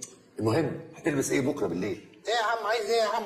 بكره بالليل في الحفله 31 اكتوبر هالوين. تعيش وتفتكر يا باشا. يعني سبحان الله الزمن بيجري. يعني بص رمضان كان لسه واهو.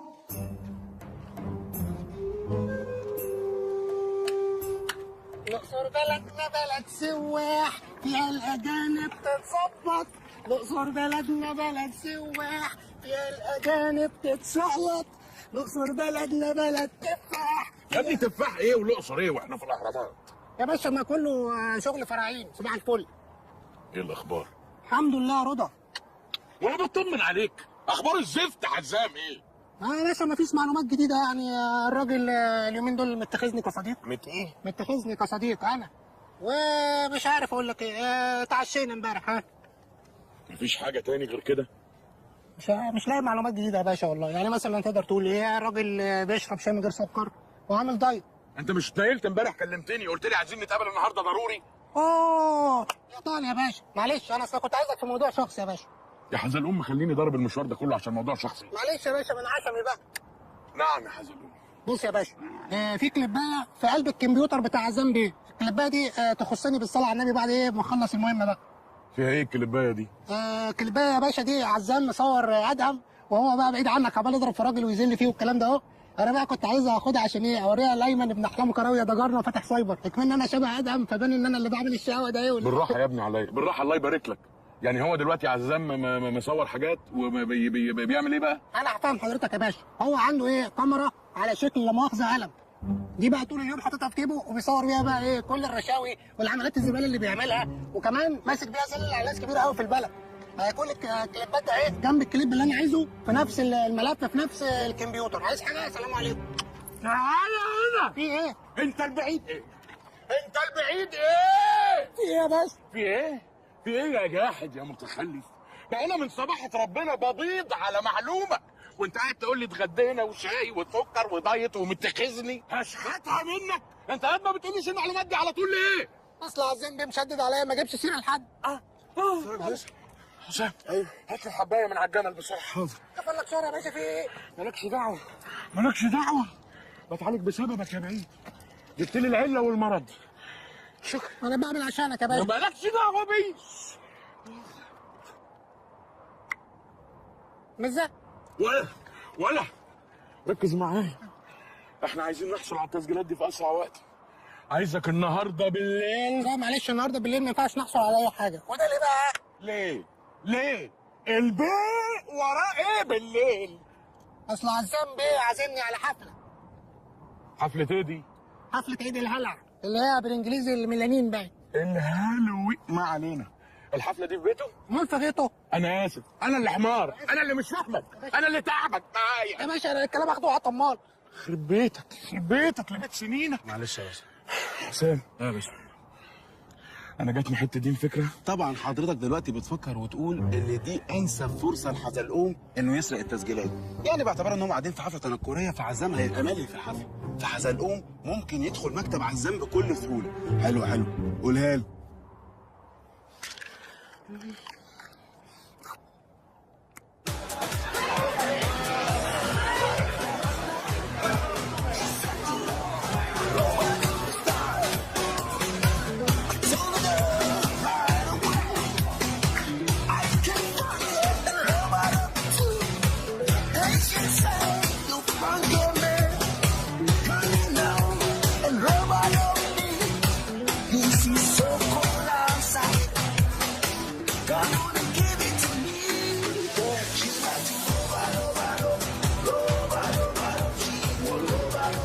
لسه ما ظهرش لحد دلوقتي. مش عارفه بقى. طيب اوكي باي.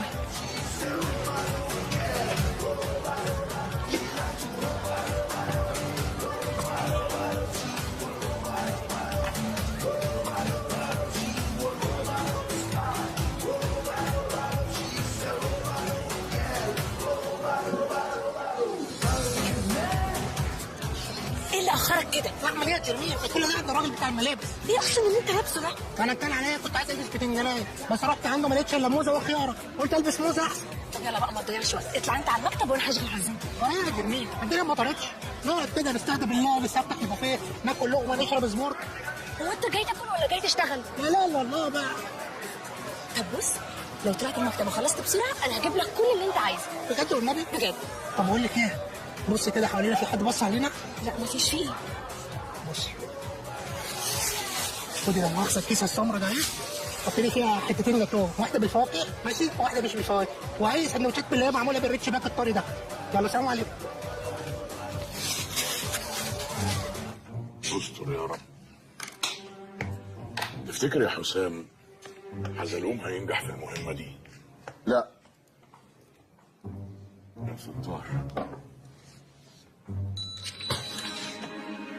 الو.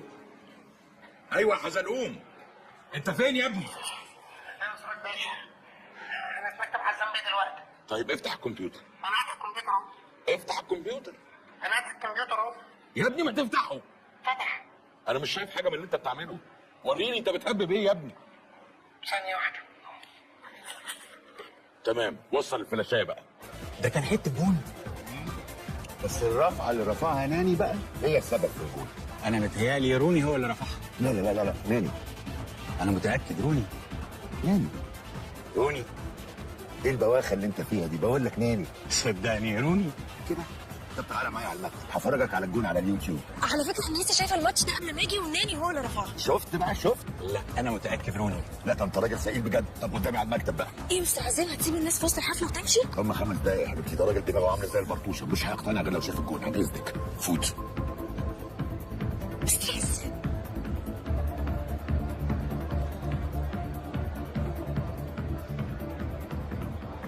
مستر عزام مستر عزام over here. كل سنة وحضرتك طيب وكل سنة وكلكم طيبين وعقبال الهالوين بتاع كل سنة.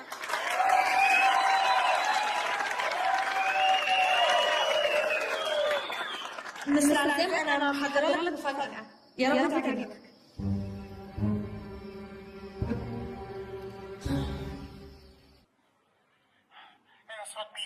وصلت لمؤاخذه الفلاشايه. يا ابني ودي الكاميرا ناحيه الشاشه خلينا نشوف انت بتهبب ايه. الله لا يسيئك. اهو. افتح بقى الفولدر مهون. اللي بتاع الفيديوهات. مين؟ دوس انتر. مهون. بين الزراير يا ابني على اليمين هتلاقيه. مين؟ يا ابني خلاص بقى حرام عليك مش كده. يا عم ما تزعليش يا عم. بص ثانيه واحده. انت قصدك الزرار ده اهو؟ اتنيل دوس عليه. وريني كده. بس هو كده بيحمل. اول ما يخلص تحميل تشد الفلاشايه وتطلع تجري. تمام؟ الله. شفت ازاي يا عم من غير زي كل حاجه بتمشي؟ هخلص وهكلم حضرتك. يلا سلام. الله يهدك. يلا حمل يا عم الكمبيوتر.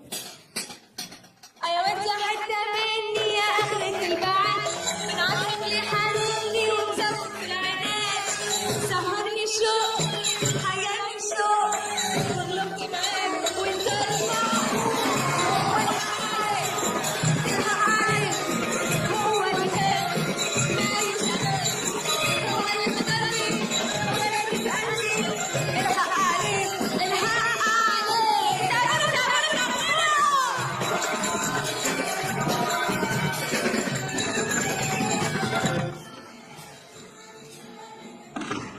المهمات طلعت سهله اهي.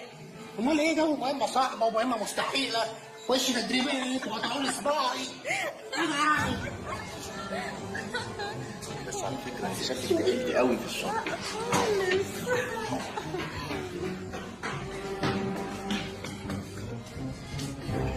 هو لسه فوق كويس.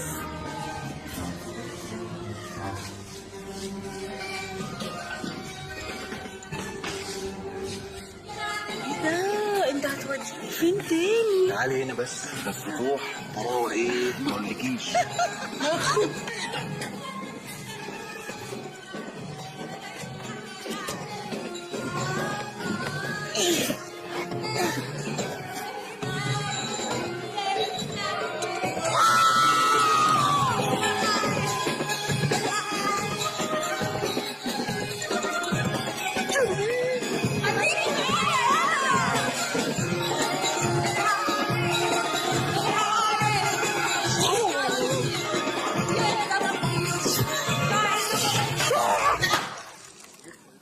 30,000 جنيه. قلت لك هم 29,000 بس. طب ما فيش فلاشايه. مفيش فلاشايه؟ هو ايه اللي مفيش فلاشايه؟ انت عبيط يالا. اقعد تشتم فيا وفاصل لحد ما عزام يسافر والعيال تقعد تشد في هيروين وكل ده هيبقى في رقبتك. وكل ده ليه يا عم حسام؟ ليه يا سيدي؟ عشان البيبي استخسر 1000 جنيه في مصر. خلاص يا حزلقوم، ال1000 جنيه بتاعتك عندي. عندك ايه انت رخر؟ انتوا هتبلفوني؟ يا باشا ما تخلينا نخلص من المهمه دي، الله لا يسيئك. هات يا حزلقوم الفلاش. يعني ايه ال1000 جنيه دي عندك يا استاذ حسام؟ عيب عليك يا حزلقوم. امان، هات بقى الفلاش. حاضر حاضر يا امير، حاضر يا برنس يا ابو الكرم. خلص يالا. حاضر يا ابو وش سمع. حاضر يا ايه ده؟ راحت فين؟ ايه دي اللي راحت فين؟ ايه يا عم انت بتمدلي في وشك ليه يا عم؟ هو شكل البيع هتلاقيها متزخناه في اي زخنوم من زخانين الموزه ده. ايه؟ اتنيل طلعها. اوه ده باينني لما كنت يا نهار اسود. نهار اسود؟ نهار اسود عليك، نهار اسود عليك. فين الفلاشايه؟ مين؟ سيبني عليه. هيشلني هيشيلني. سيبني عليه. معلش اصل ده وانت مالك؟ ده انت مالك؟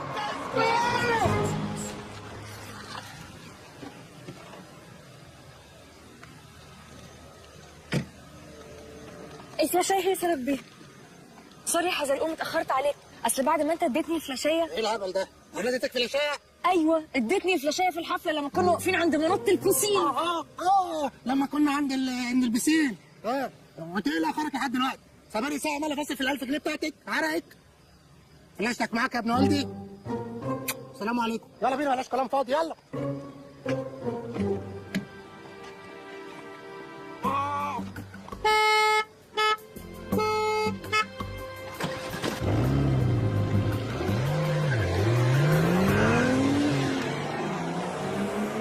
حسام، انا شاكك ان الواد حزلقوم ما اداش الفلاشه للبت جرمين على منط البسين، وجرمين جت لغايه هنا وعملت علينا الفيلم ده علشان تستره قدامنا.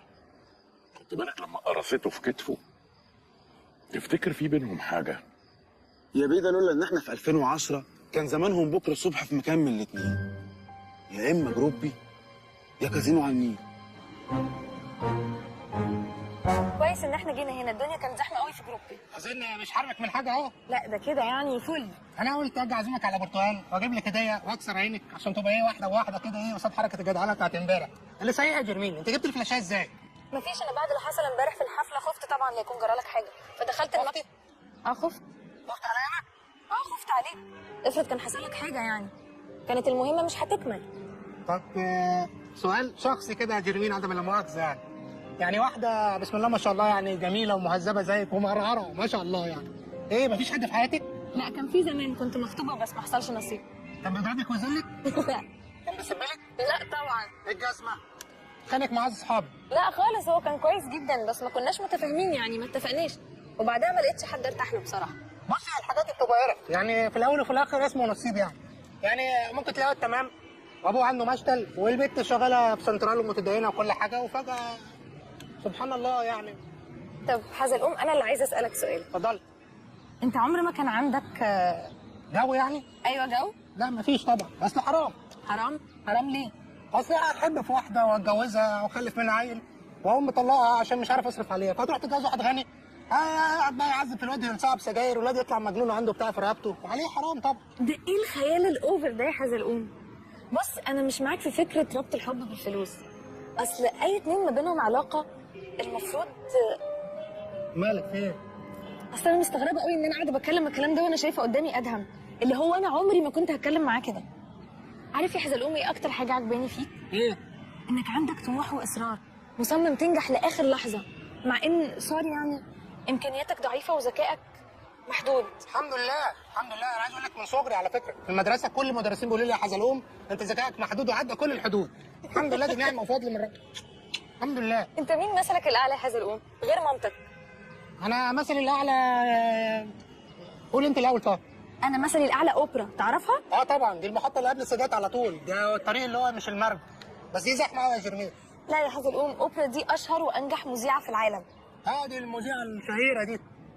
ايوه بس شفتي متشافه عنها على فكره. طب حزلقوم انا قلت لك مين مثل الاعلى انت ما قلتليش. وانا مثل الاعلى الاستاذ مصطفى كامل. الله، اللي قال لو لم اكن مصريا لوددت ان اكون مصريا. ايوه، واللي قال بردك قشطه يابا قشطه قشطه يا عمو قشطه كله قشطه قشطه، هو ده. ومصريا دي كانت في نفس الالبوم. حكى عليه. انت طيب قوي يا حزلقوم. ربنا يديم المعروف. جرمين، نك الحساب غالي. طب حزلقوم، بما اننا لوحدنا يعني ايه؟ مش عايز تكلم مامتك؟ ده ايه المزاوله؟ انت بتزاوليني يا جرمين؟ والله ما قصدتش، بهزر معاك. فكرتيني صحيح، عايز اكلم سراج يصرف لي حبه فلوس، عيد ميلاد امي الاسبوع اللي جاي وعايز اجيب لها هديه. ايه ده، كل سنه وهي طيبه. وانت بالصحه والسلامه. طب تحب اسلفك لحد ما سراج يصرف لك الدفعه؟ شايف انا على الكوارك؟ ايه؟ خراق يعني؟ ايه برضه؟ وانا اشرحها لها ازاي دي؟ حول الله يا رب. شكرا يا برنس.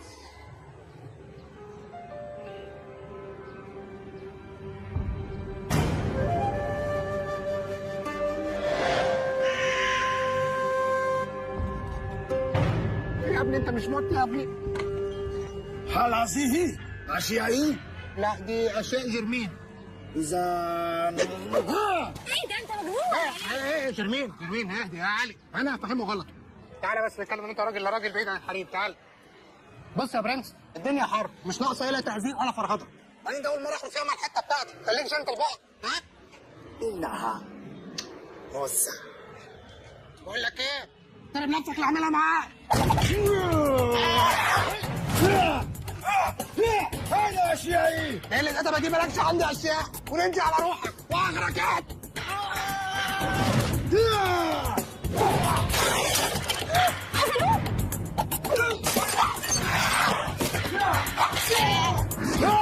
أشيائي.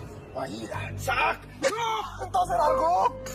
لا تكون رجلا ضعيفا ورضيعا أمام الموزة بتاعته.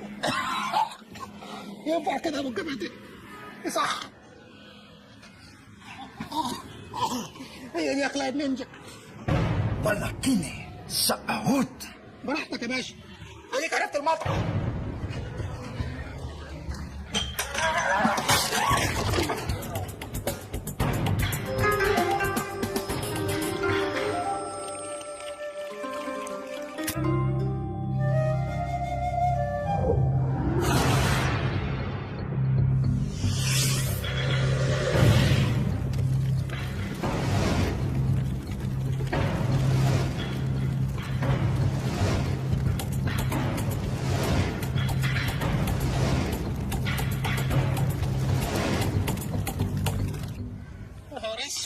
زي ما بقول لك كده يا ادهم، في حد دخل المكتب بتاعي، واللي دخل المكتب ده ممكن يكون خد ورقه كده، ملف كده، او حاجه من على الكمبيوتر. ايوه صح، الكمبيوتر.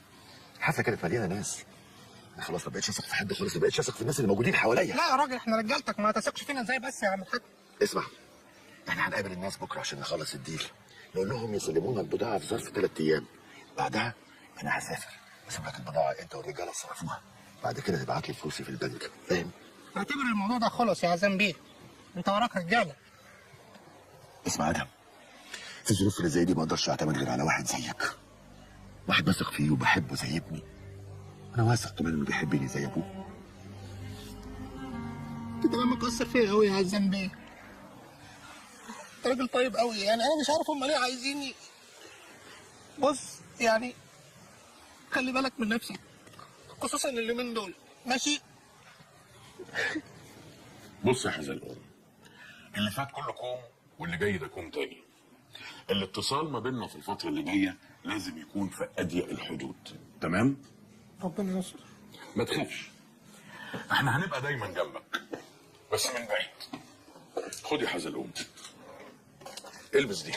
متشكر يا باشا، كتر الف خيرك، انا لابس اختها بالظبط. ايه بص، دي سلسلة فيها GPS، جهاز تتبع علشان نقدر نعرف مكانك. اتفضلي. مساء الخير. اهلا وسهلا، ازيك يا جرمين؟ ازي حضرتك؟ ازيك يا جرمين؟ ازيك يا حزلقوم؟ عامله ايه؟ الحمد لله. ها، ايه الاخبار؟ تمام. خلاص يا ستي، اخيرا هترتاحي مننا. الفترة اللي كنا محتاجينك فيها في المهمة خلاص خلصت، وبكده يبقى دورك معانا انتهى. احنا متشكرين جدا. ليه، هي المهمة قربت ولا ايه؟ المعلومات دي مش مفروض انك تعرفي عنها حاجه ابدا. ده علشان مصلحتك وسلامتك اولا. طب على فكرة لو حضرتك محتاج مني اي حاجة انا ممكن. بالعكس، الفتره اللي جايه انا محتاجك تختفي، لان عزام شاكك في كل اللي حواليه، واعتقد ان انت عملتي كل اللي طلبناه منك وزياده. الرخص وصلتك؟ وصلتني كله تمام؟ ميرسي. طيب ربنا يوفقكم. ربنا معاك. باي باي. باي باي. مع السلامه يا جميل. باي باي.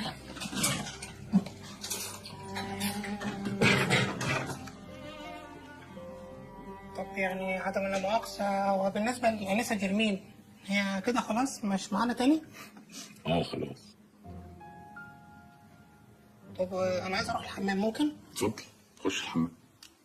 والله هو هنا؟ طب ممكن أروح هناك؟ اتفضل. جرمين؟ إيه يا جرمين؟ أنت جاي بروح طب شكرا شكرا سلام سلام، ولا كأنها آخر مرة نتقابل فيها؟ ليه بتقول كده يا حزلقوم؟ ان شاء الله هشوفك تاني. والله ما عارف يا جميل، اصل عم سراج قفلني بصراحه من ساعه ما اداني السلسله دي. سلسله ايه دي؟ مش عارف، بيقول لي فيها جهاز BMX بيجيبك في اي وضع انت فيه في اي مكان. GPS يعني انت مش عايز اي حاجه؟ ميرسي يا حزلقوم، عايزه سلامتك. الله يسلمك. بصي انت معاكي رقم امي، كلميني في اي وقت لو عايزاني. حاضر ان شاء الله. وانت ربنا معاك في اللي انت داخل عليه ده، بس انا متاكده انك قدها وهتعمل حاجه كويسه قوي ان شاء الله. والنبي؟ والنبي. ربنا يستر. بصي يعني هي كانت فرصه سعيده، وعهد مين ده؟ اعمل ايه؟ لا يعني قولي وعد الله. وعهد الله. وحق من جمعنا من غير معاد. انت اكتر بني ادم استريحت لها بعد امي. وانت كمان يا حزلقوم، انت ما تعرفش انا ارتحت لك قد ايه. خلي بالك من نفسك بليز. وانت كمان يا جرمين. لا لا لا الله محمد رسول الله.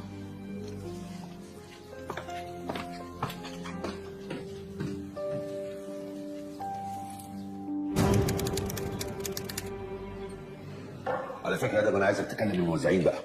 انا عايز اخلص من الموضوع ده بمنتهى السرعه. ان شاء الله كله هيبقى زي الفل. انا عارف ان الموضوع ده سهل بالنسبه لك. مع الازمه الموجوده اليومين دول وزين هيشتروا منك النهارده قبل بكره باقي كمية. واحنا برضك يعني جامدين في السوق، ما احناش. ايه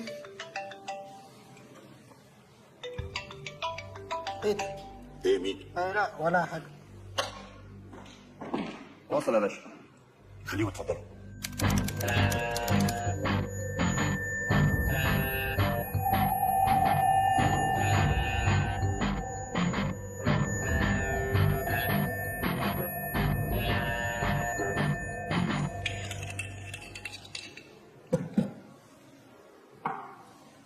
Thank you.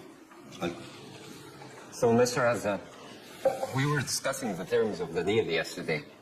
The quantity you want is very huge. Don't you think?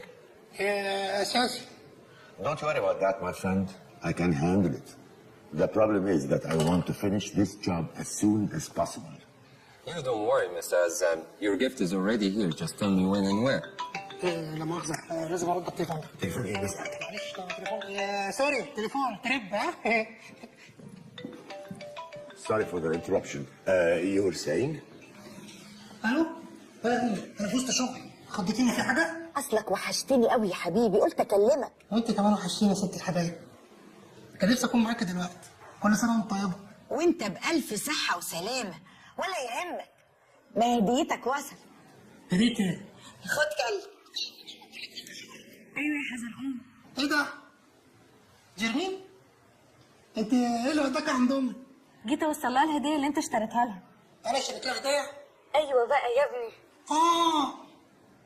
انت جدعه قوي يا جرمين. So, this is gonna happen. What's happening, Mr. Azad? Nothing. I think that they are checking the light system. مش عارف اشكرك ازاي يا جرمين، بجد والله. It's gonna be transferred to your. See, it's already fixed. يعني غلبتك بتزيد عندي يوم بعد يوم. He's a little bit. جرمين، بقول لك ايه؟ ممكن اطلب منك طلب؟ قول لامي بقى على كل حاجه، قولي لها على كل حاجه. نفسي اخليها تفتخر بيا كده ورا مره. ماشي؟ قولي لها بقى ان انا في مهمه سريه قولي لها ترك باشا كان مدربني، قولي لها بقى انا موبايلها وعلى سوق الغدا، وقولي لها بقى انه من الاخر ابنك هيبقى بطل عشان شغال مع الحكومه، ومش هيغتالوا بال الا لما يلف حبل المشنقه على رقبه عزام الكلب. ماشي؟ بس بقول لك ايه؟ شددي عليها ما تجيبش سيره لحد. ينكشف. Are you okay, Mr. Azam? ملوك السوق لا مؤاخذة. ايه بقى هنعمل ايه؟ كلام على ايه بقى؟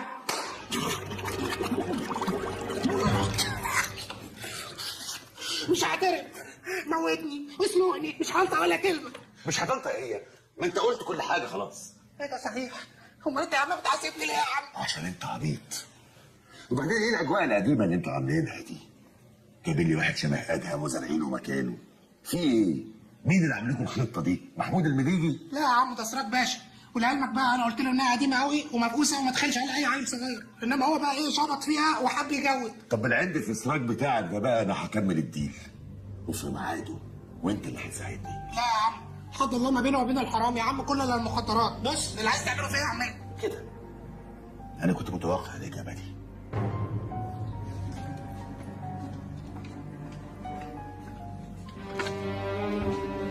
ماما ابني ماما حزلقوم يا ابني حزلقوم. ها ايه رايك؟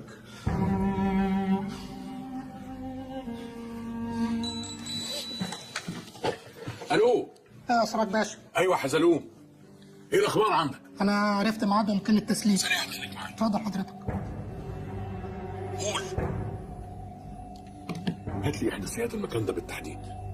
حرك كل القوات على هناك واحنا هنتحرك ورا حزلوم. توكلنا على الله. يلا بينا يا بطل. طب هم مجرمين. ما تقلقش عليهم، رجالتي هياخدوهم لمكان امان بعد ما نتحرك من هنا. ايه ده؟ هم مش هيفضلوا هنا؟ طب انا عايز اشوفهم. ابني حبيبي. انتوا كويسين؟ انت كويسه يا امه؟ انا كويسه يا حبيبي. معلش انا اللي وريتكم معايا التوريطه السوداء دي، معلش يا جرمين. ملوش داعي الكلام ده يا حزلقوم، المهم انت هتعمل ايه دلوقتي؟ مش عارف، بس ان شاء الله تعدي على خير. اهم حاجه ما تقلقوش. يلا يا ابني خلصنا. ماشي يا عم. خد يا أم. خد البسي دي. ايه دي يا ابني؟ خد البسي يا ام وابوس ايدك ما تقلعهاش. حاضر يا حبيبي. خلوا بالكم من نفسكم. يلا يا ابني. خلي بالك انت من نفسك.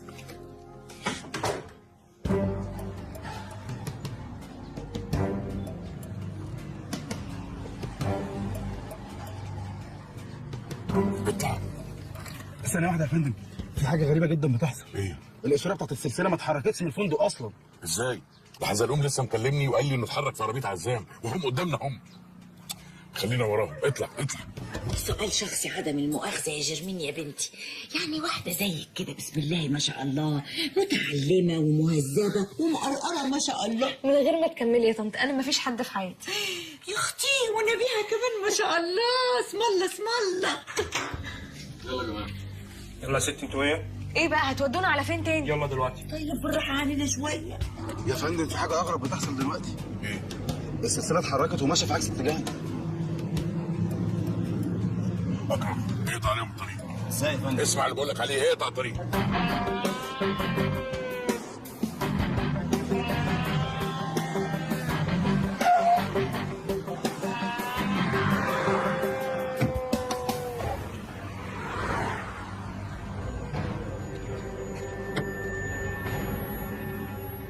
في حاجة؟ لا ما فيش حاجه. اطلع.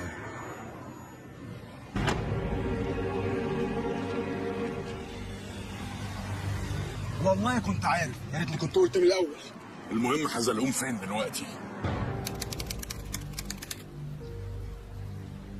لما يجوا انا عايزك تبقى هادي كده ومطيع علشان الامور تمشي على خير وكله يبقى تمام، والا يا باشا يا باشا والله امي وجرمين ما لهمش اي ذنب، انا قدامك ولو عايز تاذيني زين انا.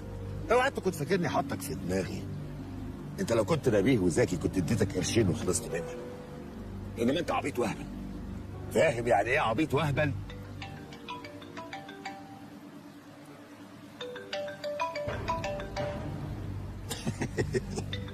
الزواج مهمة. مش بقول لك عبيط وهبل. أو جم.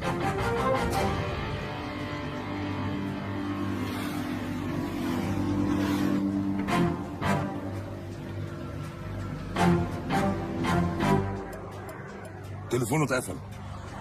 يلا هنتحرك ورا السلسله.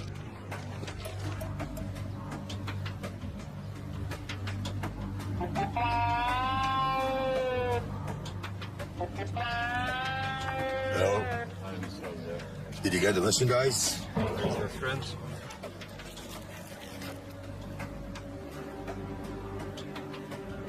What about my money? Here you are. اهو انت دلوقتي بقيت راجل بجد وخليت لنا قيمه بصحيح. انت طيب قوي يا حزلقوم. عايزك تعرف يا حزلقوم ان اللي انت بتعمله ده علشان مصر.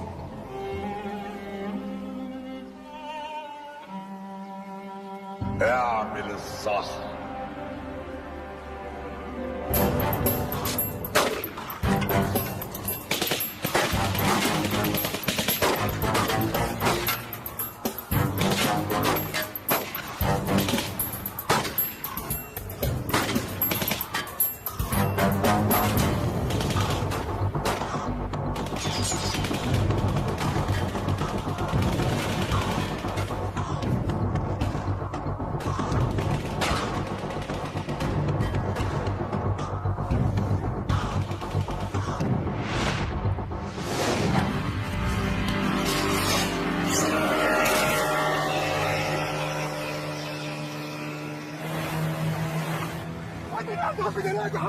انت جننت. طيب خلاص حاضر.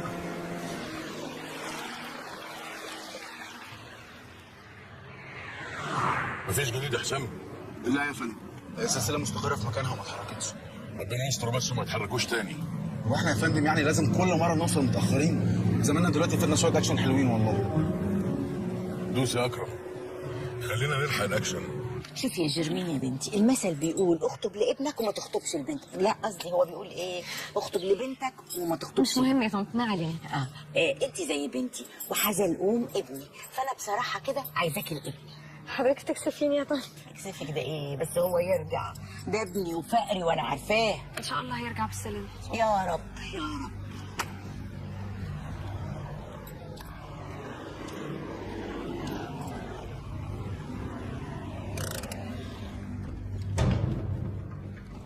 تاني قول العيال دي تنزل سلاح. رمي وجرمين. انا اهو في عينهم حبيبي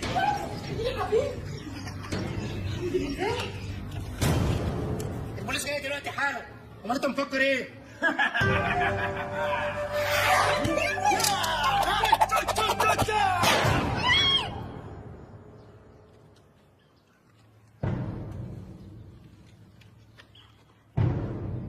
ايه ده؟ الواد ده مش كان قادح وقتله قبل كده ولا ايه؟ لسه لغايه دلوقتي ما لقاش اشياءه؟ يا بيه انا لوحدي لقيت فيه 3 مرات قبل كده وبولع فيه ولسه عايش. حاجه استغفر الله العظيم يعني. طب باذن انا بقى. خلصوا عليهم. اين اشيائي؟ اشياء ايه يا ابني؟ اسود مكان.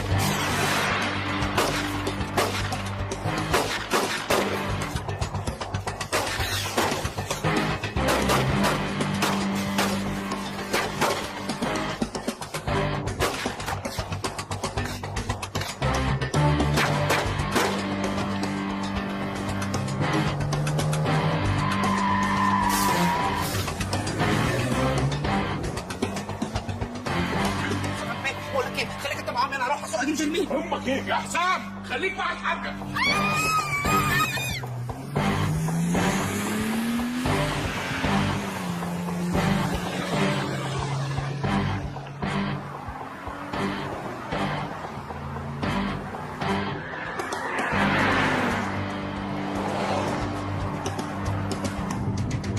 ثبته بالمسدس ده. وده مسدس حقيقي؟ ابعدوا عن وشي. ماشي يا عم من غير ما تزعق يا عم. يا خدته بره العربيات. معاك واحد غيره؟ وقعتوا. يخرب بيتك يخرب بيتك. وقعتوا. انت لبست المطب يا عم.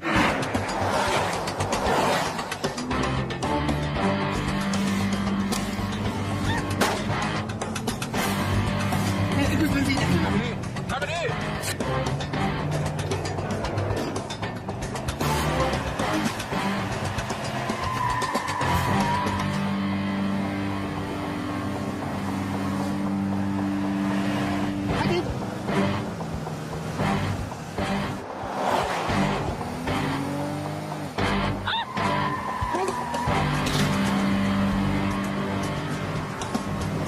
ما بديهاش بقى. استنى هتعمل ايه يا مجنون؟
والله وقعت يا عزام.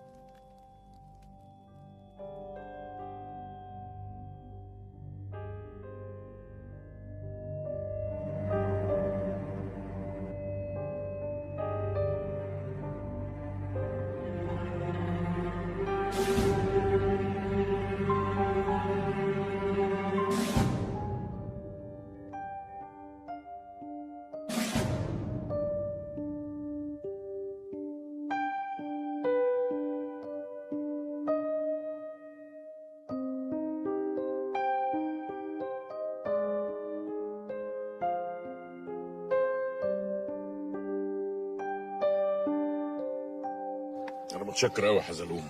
تعالى يا باشا، احنا خدامينك يعني وبتوعك، ودي مجرد مهمه صايصه. انا فخور بيك بجد. عرفت بقى حلاوه ان يبقى ليك قيمه. انت صح. هتوحشنا قوي يا حزلوم، خد بالك من نفسك. وانت كمان يا باشا. باشا بقول لك ايه، في حوار كده كنت عايز اكلمك فيه عشان ايه ما بقاش شايل منك يعني حاجه. قول يا حزلوم. بالنسبه للصوبه اللي حضرتك قطعتولي ده، ولا حد بص عليه ولا ليه اي 30 لازمه، ولابس جزم طول المهمه ومحدش سالني عنه. خلاص يا حزلوم، ما قلت لك هعوضك عنه ماديا. لا فين بقى؟ فين شفتش حاجه؟ في شيك هيوصلك. فين يا عم في شيك حسين؟ في شيك هيوصلك بمبلغ اكتر من اللي اتفقنا عليه بكتير. مرضي كده؟ اذا كان كده ماشي يا عم، يعني كده تبقى المصلحه قضيت. اشوف بقى المصلحه الثانيه. ها سلام. ايه يا ترمين؟ عامله ايه دلوقتي؟ انا اسف. حزلقوم، ميرسي قوي قوي انك انقذت حياتي. انت بجد كبرت في نظري جدا. يا جماعه انا كل ما اقابل حد يقول لي متشكر وميرسي وكبرت وصغرت، يعني بقول لك ايه، انا عايز اجيب الحاجه واقابل ابوك وامك، ماشي؟ ها؟ على فكره تقريبا الحاجه بتقابل ابويا وامي، ماشي؟ نهار اسود على الحاج، تخلص على طول. انا كان نفسي اعيش معاك الشويتين اللي في الاول دول، نشد سوا على المقطم، نطلع على مصنع كراسي. طب احنا ما ينفعش نطلع مصنع كراسي واحنا متجوزين؟ انت صح، لعلمك بقى انا كنت بختبرك. ماشي. طلعت برنسيسه. محتاجين عشان نطلع المستشفى؟ ماشي هطلع معاك. تفتكر هيتجوزوا؟ يا باشا الحدوته دي عمرها ما تخيب ابدا. انا قلت كده برضه. الله، اسم الله عليك يا جرمين، انت هتفرق اجيب لك سبورت؟ لا انا بس زبرت مين يا حزلقوم؟ ما تقفلنيش منك بليز. خلاص اهو خلاص. ايه يا اسطى اطلع بينا. انت كويسه يعني؟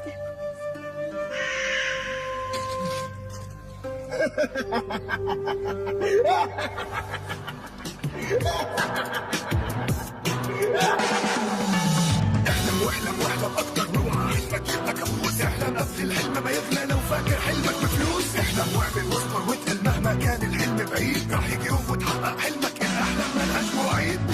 نحلم عن قدك خلي الحلم ملوش حدود، اوعى حلمك بس يشدك يبعد بيك عن كل وجود. في اللي بيرضى موجود ويعيش ولا بيهمه العمر، واللي بيحلم بالمفروض بس ملوش على حلمه الصبر، واللي يصر يحقق حلمه حتى ولو ينحت في الصخر. في اللي حلمه ابتدى بسجاره كلنا عارفين ده بيحكيها، يقعد يحلم بس خساره يخلص حلمه ما يطفيها. اللي بيحلم يبني يعمر، واللي في حلمه نفسه يهد، واللي في حلمه عامل عنتر، واللي يخاف من حلمه بجد. عجزت كبرت انا لسه صغير، لا انا سبت ما تحلم انت، اصلي ضعيف واكيد مش هقدر، سيبني في حالي ما عنديش اسباب. دي حاجات بنقولها ولا نفكر، وحاجات باينه كلها ورا. لو هتحاول مرة تجرب أحلامك هتشوفها العين، أحلام صاحي وأحلام نايم، أحلام وفي كلتا الحالتين.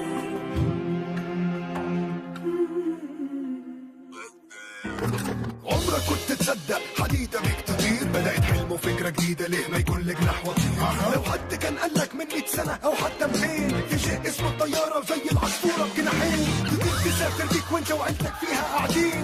قالوا الناس مجنون ردوا قال لا انتوا العاقلين. الحقيقة هو العاقل الأفكار هي المجانين، اللي عملها يفرق ايه عنك عن السامعين. كان واحد زيك يعني ملوش 4 رجلين، أو عين واحدة في وسط دماغه أو فوق راسه فيها قرنين. فرق واحد منكم مخه ما كانش تخين، اللي بيحلم يلعب كورة في تريجة يمشي وش، ومصطفى من غير رجلين وعدى سلاح المنش، وزميل حلمه كيف انتو ثانية جاب له نوم الوش. واحلم واعمل اوعك تقول ما يتحققش، اول عزيمة صدقني ربك ما بيخسرش.